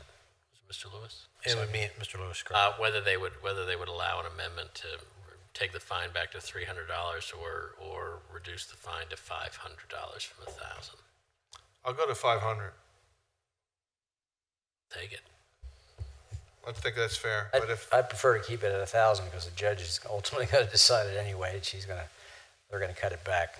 It says not exceeding, it's not a Yeah, specific fine. it's going to be imposed by We the judge. don't have right? a lot of $1,000 fines. And judge is not going to impose It a doesn't $1,000 cost $1,000 fine. to sell cigarettes to minors. What's that? So I said it doesn't cost $1,000 to sell cigarettes to minors. I just do think that's excessive. I thought we I kind can go of along came with to that 500, number. but I don't think it matters because it's going to be ultimately decided by the judge and what he or she wants to impose in terms of a fine, whether it be 200 or 500 or, it's probably going to be a lot less than the actual.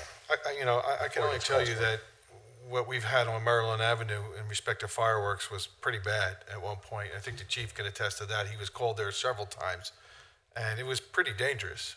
And, you know, that's one of the reasons I have experience with that, because of that neighborhood and what was going on there. It is another safety issue, but I'm willing to go to 500.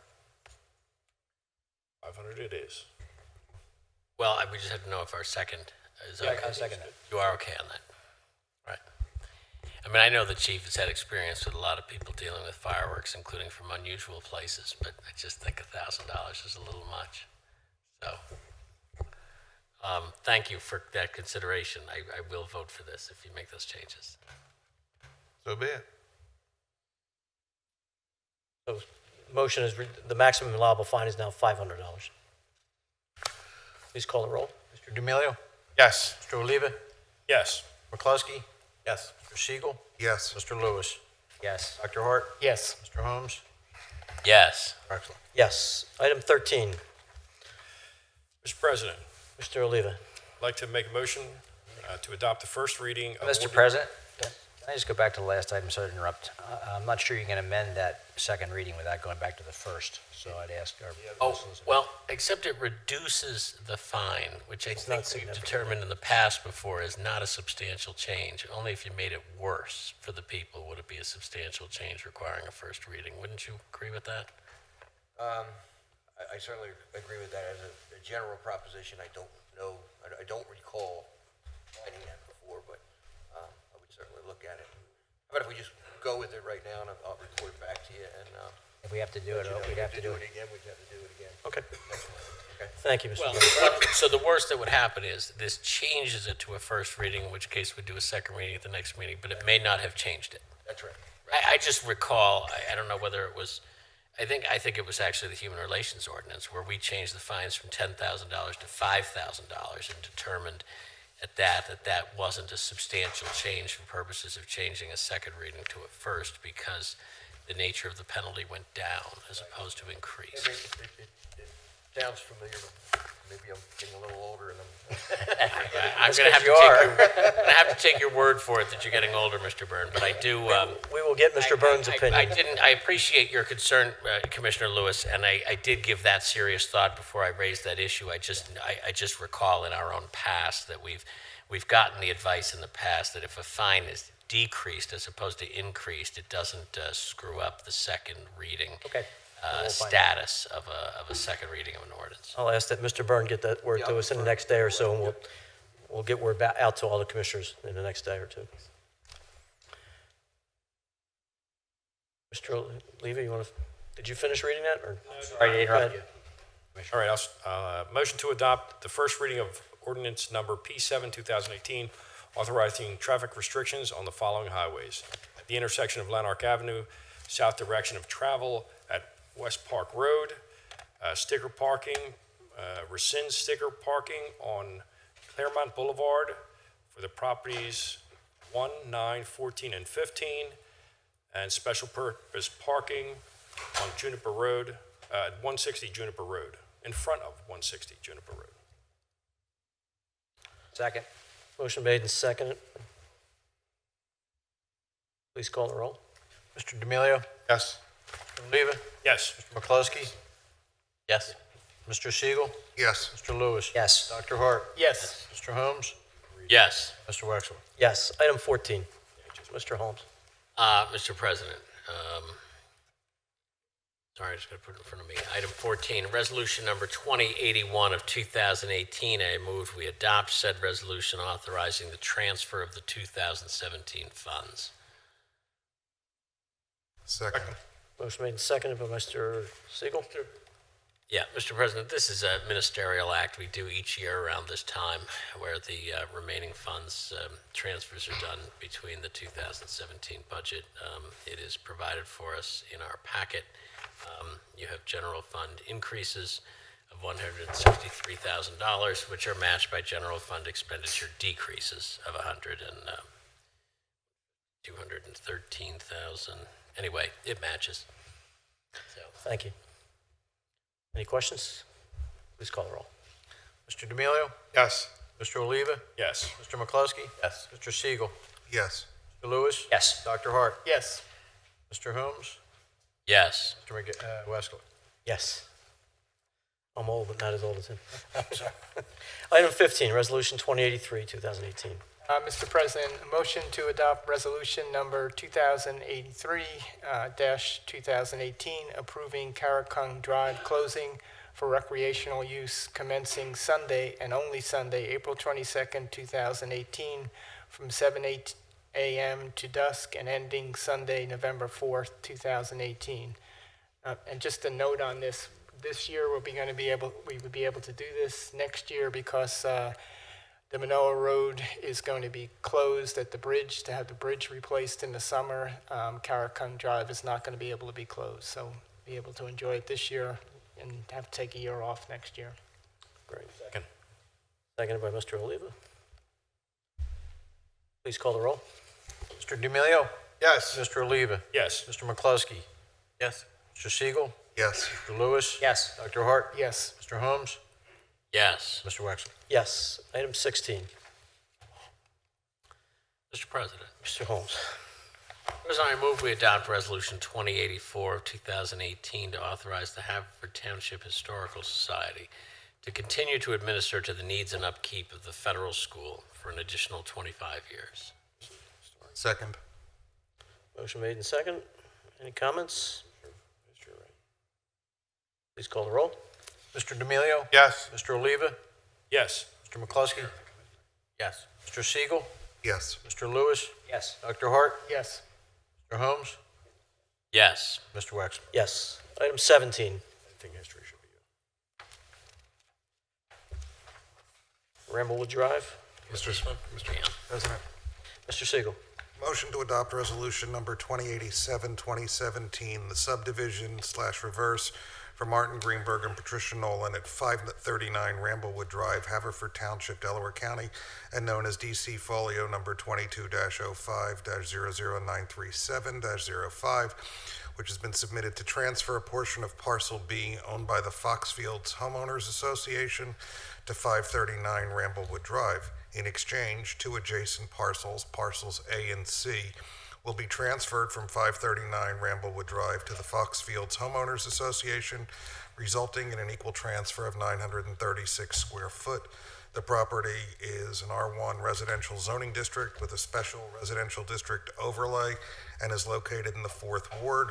The plans were prepared by Yerkes Associates, Westchester, Pennsylvania, dated August 31, 2017, and last revised on February 23, 2018, subject to the recommendations of the Planning Commission. Second. Second it.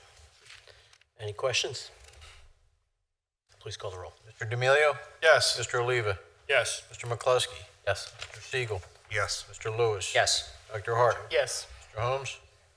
Mr. President, due to a 51-year personal relationship with Ms. Nolan and a little less with Dr. Greenberg, I abstain from this vote. And Mr. Wexler? Yes. Item 18. Good. Mr. D'Amelio?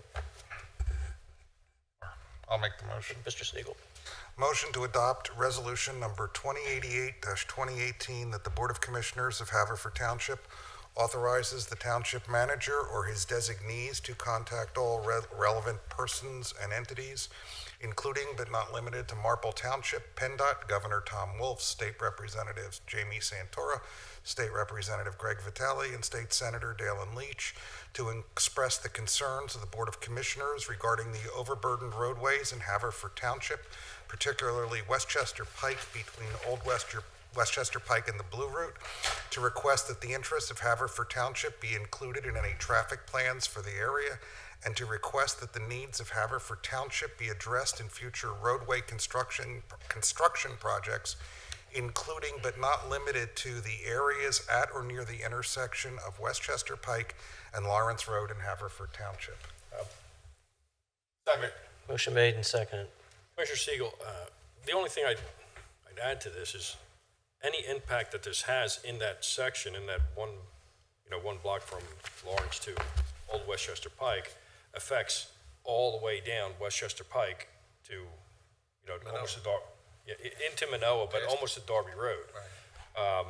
So, Well, Commissioner, rest assured, I mean, I brought this up in the meeting, and I also talked about this at the last meeting at our work session. That is still a concern, a major concern. Yeah, I know, but I think it should be added to this, because Oh, it doesn't just okay. affect Sure. that one section, it affects all the way back up to, I mean, on a regular morning, it backs up all the way past You want to add it? Eagle Road. We have no problem. I have no problem amending this. Up to Manoa Road is what I, The impact of what's happening there affects the whole township, but certainly that area is significant. that's gonna be, I mean, it already backs up to Manoa Road, it's gonna back up further down the hill. I mean, particularly Westchester Pike for its entire run through Haverford Township. Yeah, I agree. The secondary impacts are also on Eagle Road as well in both directions coming to, the feeders into Westchester Pike are already overburdened. The back, you're back from Westchester Pike and Eagle Road all the way back to past Manoa School in the morning now. On a Sunday afternoon, you go out there and you can't get out from Eagle Road. I live right there, so I come out onto Westchester Pike and I'm sitting at the traffic light. Correct. Backed up all the way, already 2 blocks up. Go ahead. Show the residents and even the board. I know it's going to be hard for the board to see, but we're hoping that the residents can see. Well, we sit on the Yeah, they'll be zooming in on it, and I'll see if I can get Ally to put that up. Dan and I held a joint meeting a couple weeks ago to discuss this issue. And we attended a planning commission from Marshall Township. And needless to say, we were very concerned about what we found when we attended that meeting. One of the problems, and I'll have Dan talk about some of the development, but one of the concerns that we have is the light that's going to be at Westchester Pike, right past the next slide.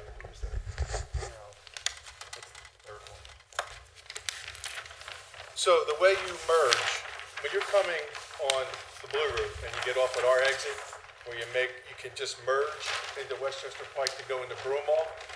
Well, now you will not be able to do that. All traffic is going to come to that light, and traffic's either going to have to make a left at that light or a right. Now, when we found that out, we were extremely concerned about that because, well, it's obviously going to back up, we believe, both roads, Westchester Pike and 476. So here you can see it. If you're coming off the Blue Route, you used to be able to merge on this road here. Now there's going to be a light there. Okay, so this is going to be eliminated. You're going to have to come here to this intersection. And there's going to be a light here, whether you make the left to go into Haverford Town or right to go into Broomall. Now we view that as a real concern, and there are additional traffic concerns, and I'll let Dan talk about that as well. Yeah, I just want people to understand what the development is that's going in. In Marple, if you're familiar at all with the area on Westchester Pike that appears to be essentially open land, that land behind Pathmark but across the Blue Route is going to turn into a 70,000 square foot giant, 40,000 square foot. Can you switch with Mr. You're Siegel? near the mic. It's going to turn into a 70,000 square foot giant, a 40,000 square foot LA Fitness, another 40,000 square foot building, unknown occupants, a Royal Farms convenience store and gas station, probably a bank, probably another building. The hotel that's behind there, closer to Lawrence, is already close to being completed. And then behind that development will be residential development. That's a significant development, and it's right at the intersection of Lawrence and Eagle. They're creating a connector road through the development for traffic, but they're taking away the right turn off-ramp from the Blue Route onto Westchester Pike, which means all of that traffic will now come to a traffic light rather than be able to flow to the right. No traffic improvements at all are planned according to the information we have at this point at all for the Haverford Township side of the road. And so you will then have an additional traffic light on Westchester Pike, an additional traffic light on Lawrence Road where the road comes out. And these are our concerns. We did already hear today from Senator Leach's office, wants to work with us on this. But this is a major impact we believe, to the township. Dave, may I, Yeah. the Giant will actually be a 24-hour Giant, and so will LA Fitness. This is what we were told at the Planning Commission meeting. The Giant further down in Broomall will be closed. So, I'm sorry. So the Giant further down in Broomall will be closed, and this Giant and the LA Fitness will be 24 hours, and the Royal Farms will also have a gas station there as well. So these buildings here can be developed. There's a building proposed here, and the old building that you see, the old house that's right there off the Blue Route, you see it sometimes, they can also develop that, but they have to leave it, I think, the way it is for historical issues, but they can still have a business running there. So you can see, as Dan mentioned, the concern that we have with all this development, the 24-hour operations that are going to occur there, it's a major concern for us because Dan and I, especially Mario as well, you see the traffic. You can't get out from Lawrence Road. You can't get out from anywhere from Westgate. It's incredibly difficult. The police have been down there many, many times. We've put road signs up that do not block the box. It sometimes helps, but we believe that there has to be some sort of plan to road improvements to eliminate some of the congestion that's going to occur. Now, we've heard some rumors about some projects that they were thinking about doing, but it costs a lot of money. One would be expanding the bridge there at the Blue Route Westchester Pike. Am I right about that, Dave? This township actually requested PennDOT to put that on their TIP, the traffic improvement plan, in a very detailed application that we made about 3 or 4 years ago. And the biggest concern is when you remove the right turn, the exit ramp to the right, you're forcing all of the Blue Route traffic onto a traffic light. Anyone who takes the Blue Route south knows how bad that is because traffic is already merging from 3 lanes into 2, and the right lane backs up all the time. I've seen it to Villanova.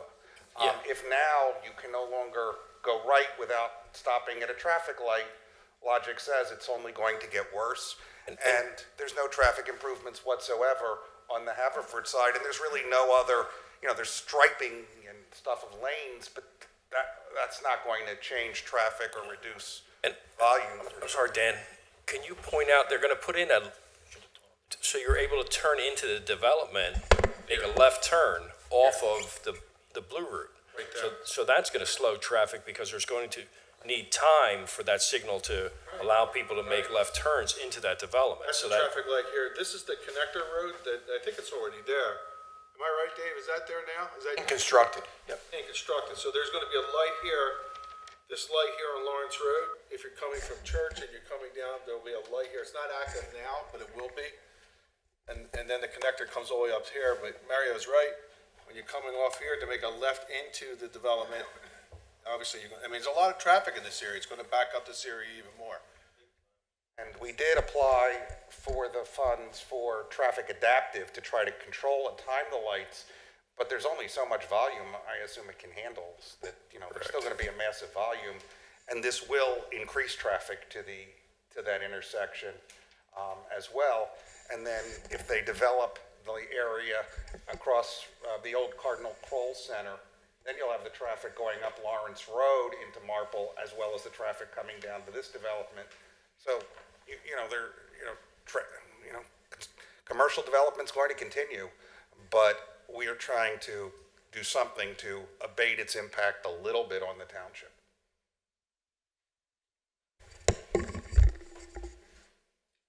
Leave this up if anybody wants to come up, take a look at it.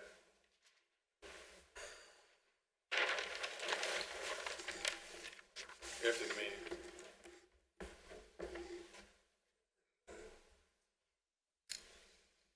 Thank you, gentlemen.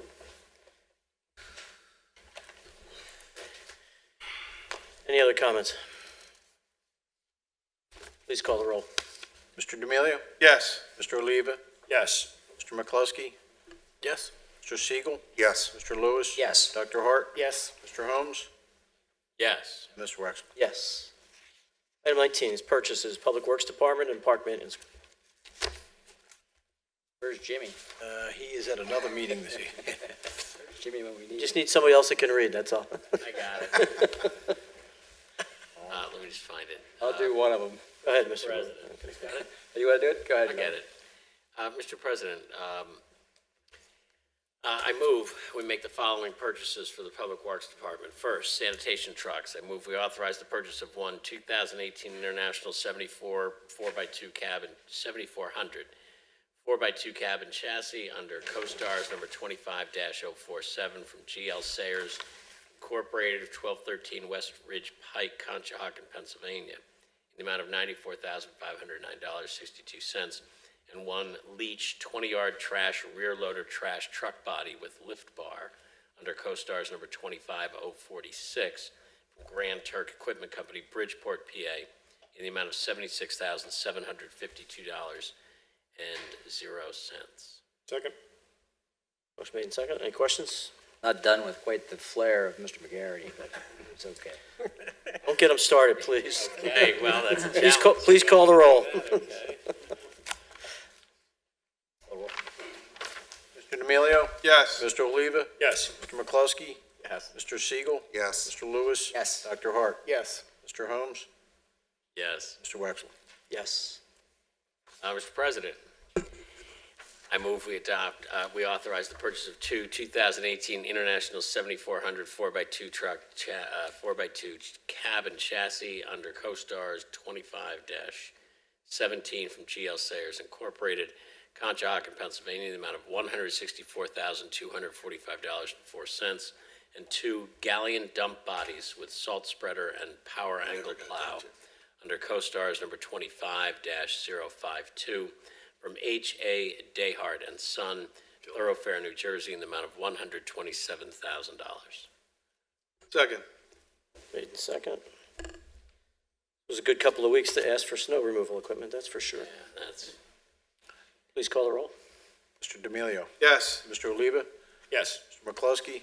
Yes. Mr. Siegel? Yes. Mr. Lewis? Yes. Dr. Hart? Yes. Mr. Holmes? yes. Wexler? Yes. Mr. Lewis, you want to try the park maintenance one with some flair? Sure. Motion to authorize the following three purchases under CoStar's number 2420-01 from Cherry Valley Tractor Sales, Marlton, New Jersey. One New Holland T4 75 Power Star tractor in the amount of $40,064.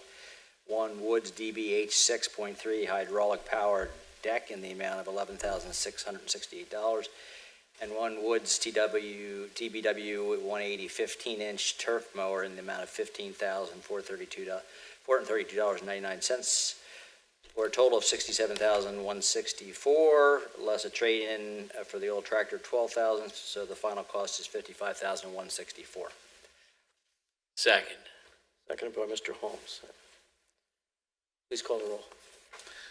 Mr. D'Amelio? Yes. Mr. Oliva? Yes. Mr. McCluskey? Yes. Mr. Siegel? Yes. Mr. Lewis? Yes. Dr. Hart? Yes. Mr. Holmes? Yes. Mr. Wexler? Yes. Item 20 is the continuation of the citizens' forum for non-agenda items.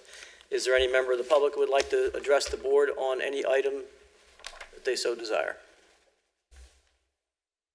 There being none, any new business? Yes. Any item? Yes.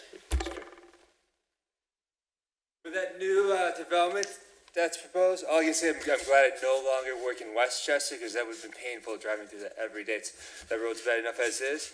I also want to say, we don't need more Giants, we need more Wegmans. Here, here. We do need one of this area. If you have any contacts up in Rochester, please put our name in. Any new business? Please note that that was said in your capacity as a private citizen and not as the auditor of Haverford Township, Mr. Anderson. There was nothing financial within those comments, so. Any new business? There being none, Mr. D'Amelio, other business?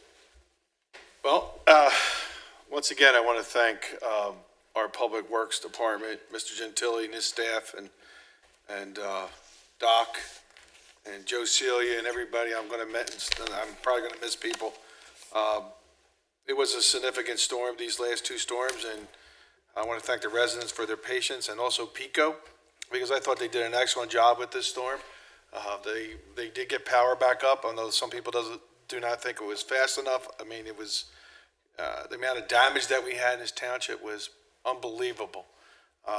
Westgate Hills, I know other areas I can imagine, but Westgate Hills, some of it looked like a war zone, the way the trees were down everywhere in our neighborhood and in other neighborhoods. So thank you, the police as well, and the firefighters that go out there. And you're not going to hear those sirens at night, but rest assured, these are volunteers that are out there volunteering to save our lives and keep the community safe. So I want to thank them as well. I know this is, wasn't this Lori supposed to be here, Larry, for this last meeting, or she opted out? No, Lori, her last meeting will be the work session in April 2nd. Oh, okay. I won't thank her now. The Westgate Hills Civic Association was to have an event in the park. Obviously, it was canceled on Saturday. I don't know if it's been rescheduled yet, and if I do, I will let everyone know. We can certainly use any volunteers that want to assist with the trail that we're trying to develop. And do you know, Tim, has that been rescheduled? Do you have any idea? I do not know, Steve. It's check right now, please. St. Patrick's Day, 10 to 2. It is? Yes. Okay, thank you, Doctor. St. Patrick's Day, 10 to 2, and that's Saturday, right? Yes, that is Saturday, yes. Thank you. Mr. Oliva. I'd like to, first of all, I'd like to thank Public Works for a great job. Excellent work in, as far as I saw, and I was out on the streets, and they did a fantastic job. Also, Pico this time around was working very hard to take care of issues throughout the whole township. I think that the installation of some of these new poles and things like that did help in some sections of the township where we didn't have any issues. So hats off. I've seen them a couple of years ago at their worst, and this time they really did respond quickly. And so you got to give them kudos when they do something right. The other thing is the Haverford Home Show will be held up at the Reserve at the Correct Building on April 15th from 10 a.m. to 6 p.m. There will be all sorts of, if you ever been to the Philly Home Show, same thing on a smaller scale up at the Correct. So there'll be contractors and all sorts of vendors up there, and we'll be having speakers. There'll be people coming out for more information. You can go to the HPD's website at hpd.org to get more information. And that's all I have. Thank you. Mr. McCluskey. Sure. Quick, the Haverford Alliance for Drug Awareness is having their annual comedy night on April 21st, 2018. You can purchase tickets now. I'll remind you again next month, but you know, any tickets you can purchase in advance is always helpful to know. I did want to just thank the police and the fire departments and Public Works for a terrific job during trying circumstances. I also want to comment, a lot of residents in the 3rd Ward lost power for extended period of times. A large number of people were out for almost a full entire week. And it was obviously a trying situation for everyone, but I did, in phone calls I got, receive some encouragement at the communication amongst neighbors, the sharing of refrigerators, the sharing of generators, the sharing of pretty much anything for residents who were without power during that time, aid for children, babysitting, things like that.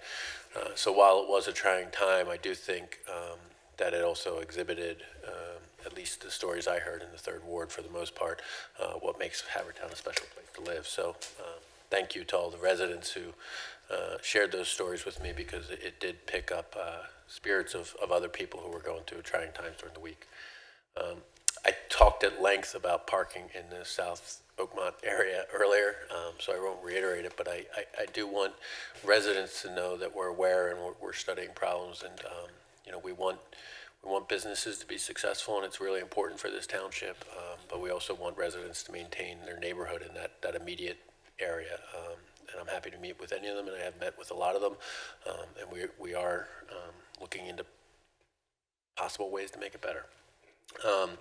And then finally, I just want to thank Ms. Fitzgerald, and I can't we'll have time to comment, I think, further on the issue of guns and what we can do regarding possible resolutions and even ordinances during the April work session.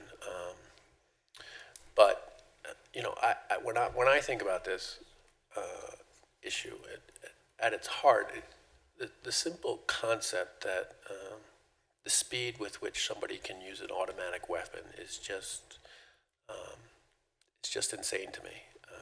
You know, it's ludicrous that in the span of less than 5 minutes that amount of damage and carnage can occur. And as a society, as a country, we have to address the fact that in that short a period of time, there's a reason why it's a successful weapon of war.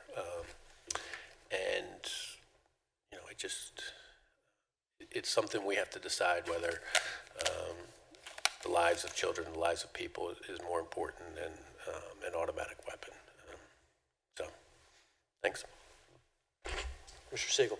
Dan, before you do that, I'm sorry, I just forgot one thing about an event this Saturday. It's Saturday night at Barnaby's. It's $30 a ticket from 6 p.m. to 9 p.m. It's to benefit the National Law Enforcement Memorial Foundation. So it's a fundraiser at Barnaby's 6 to 9 this Saturday. Sorry, forgot. Mr. Siegel. Thank you. I'll echo the compliments to the township staff, the police, EMS, and everyone during the outages, which took, you know, we lost about 3/4 of the residents in this township lost power at some point during the storm. I also want to point out that this is our first voting meeting, so it's really our first official meeting in this building of this board, and you know, I'm glad to see we're finally here.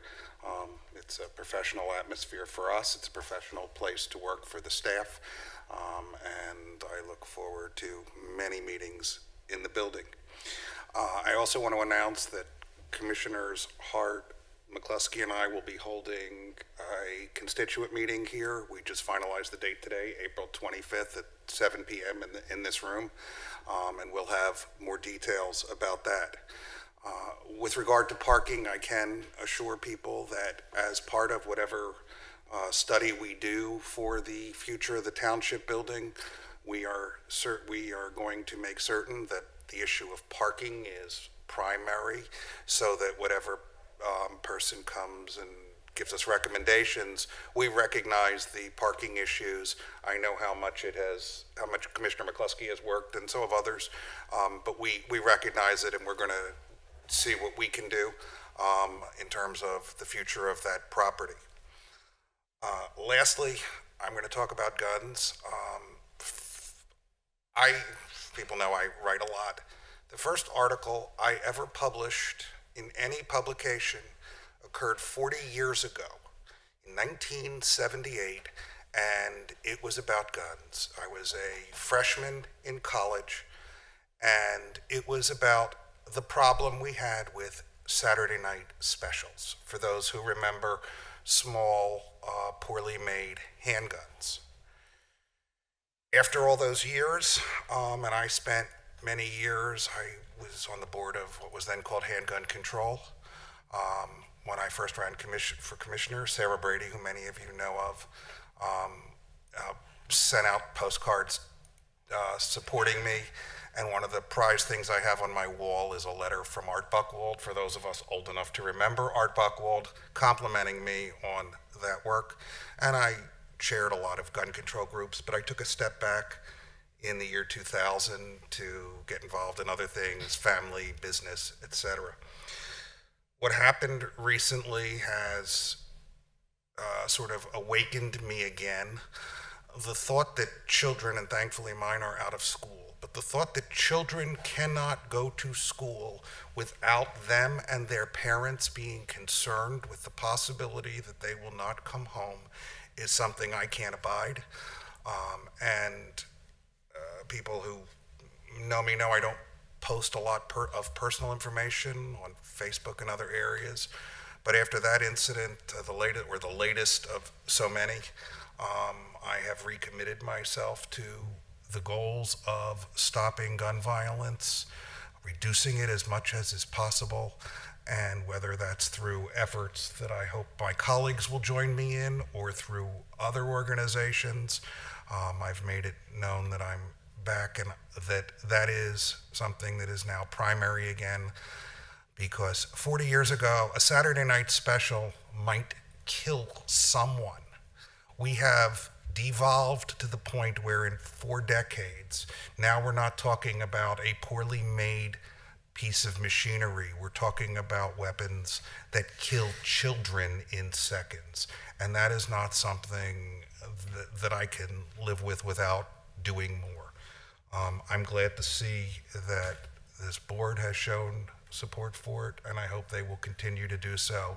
But I will be out there in any way, shape, or form that I can. Thank you. Thank you, Mr. Siegel. Mr. Holmes. Mr. President, thank you. 1 week before all this storm happened, my wife gave me for my birthday a new chainsaw, and I have to tell you that I had a lot of fun during this storm dealing with trees in our neighborhoods and in the 6th Ward. But I had said, I posted on Facebook that jokingly the president we should have had would have said that this storm reminded us all that it takes a village to take care of each other in this town. It takes a village to take care of to deal with a storm like we had. And what I was really inspired by in the last 2 weeks was how much outreach there was in the neighborhoods. People who bordered the edges of properties that who didn't have power, who invited people into their homes for warm showers, who let them run their electricity off their own extension cords in their own houses, lent people generators, helped in clearing debris and clearing trees. But while I was outside in my own front yard for about 90 minutes cutting a neighbor's tree, I watched guys from Pico and guys from our township and people from our township who weren't just in their own driveway and just 2 minutes away from a hot cup of coffee, but were 1,000 miles from their home in Chicago, or hours and hours from going home, being out on one of the worst weather days that I can remember in 50 years. So I do want to thank everyone in the township. I want to thank the people from Pico and all of Pico's affiliates around the country who came here to Pennsylvania and to New Jersey to help us deal with the outages. I think Pico has declared this was one of the worst storm events they ever had, certainly the worst in our modern history, and I just wanted to say how much I appreciated how hard people worked for it and how patient people were. It's also worth noting our fire companies, our local YMCA, other organizations opened their doors to neighbors who were out of power to come to their places to warm up, to take showers, to charge their electronic devices. That is another example of our community and the things it does when people are in need. So I wanted to congratulate all of them and thank them for the example they set as great neighbors. I'm going to wrap this up so that I remain behind Dr. Hart, the person who has spoken the least so far in our new township space. So I'm going to keep that up at least till the next meeting. So that's all I have. Thanks, Mr. President. Mr. Lewis. Yes, thanks, Mr. President. I won't repeat a lot of what my colleagues already said about the storm, but it was well said by all of my colleagues. As someone who had power out for 5 days myself, I have to say that I think the township, in cooperation with the police and volunteer fire force, and particularly want to single out Pico because I think they did an incredible job under very, very difficult circumstances. I talked to Delaware County Councilman McBlain prior to this meeting. He said there were 115,000 customers without power. And in the course of 1 week, Pico and their subcontractors working in cooperation with the various townships, and this is just one county, obviously, were able to restore power in 1 week. So I think it was an incredible effort on the part of a lot of people. So I thank everybody for their efforts. Also want to just acknowledge Lynn Fitzgerald's comments on the gun issue, and I think I concur completely with the suggested resolutions. I think there ought to be actually take a step further, not only a ban on assault weapons, but I think there ought to be much stronger background checks. I think there ought to be expanded federal and state spending on mental health needs. And finally, I think there needs to be some kind of mandatory training for anyone that buys a handgun.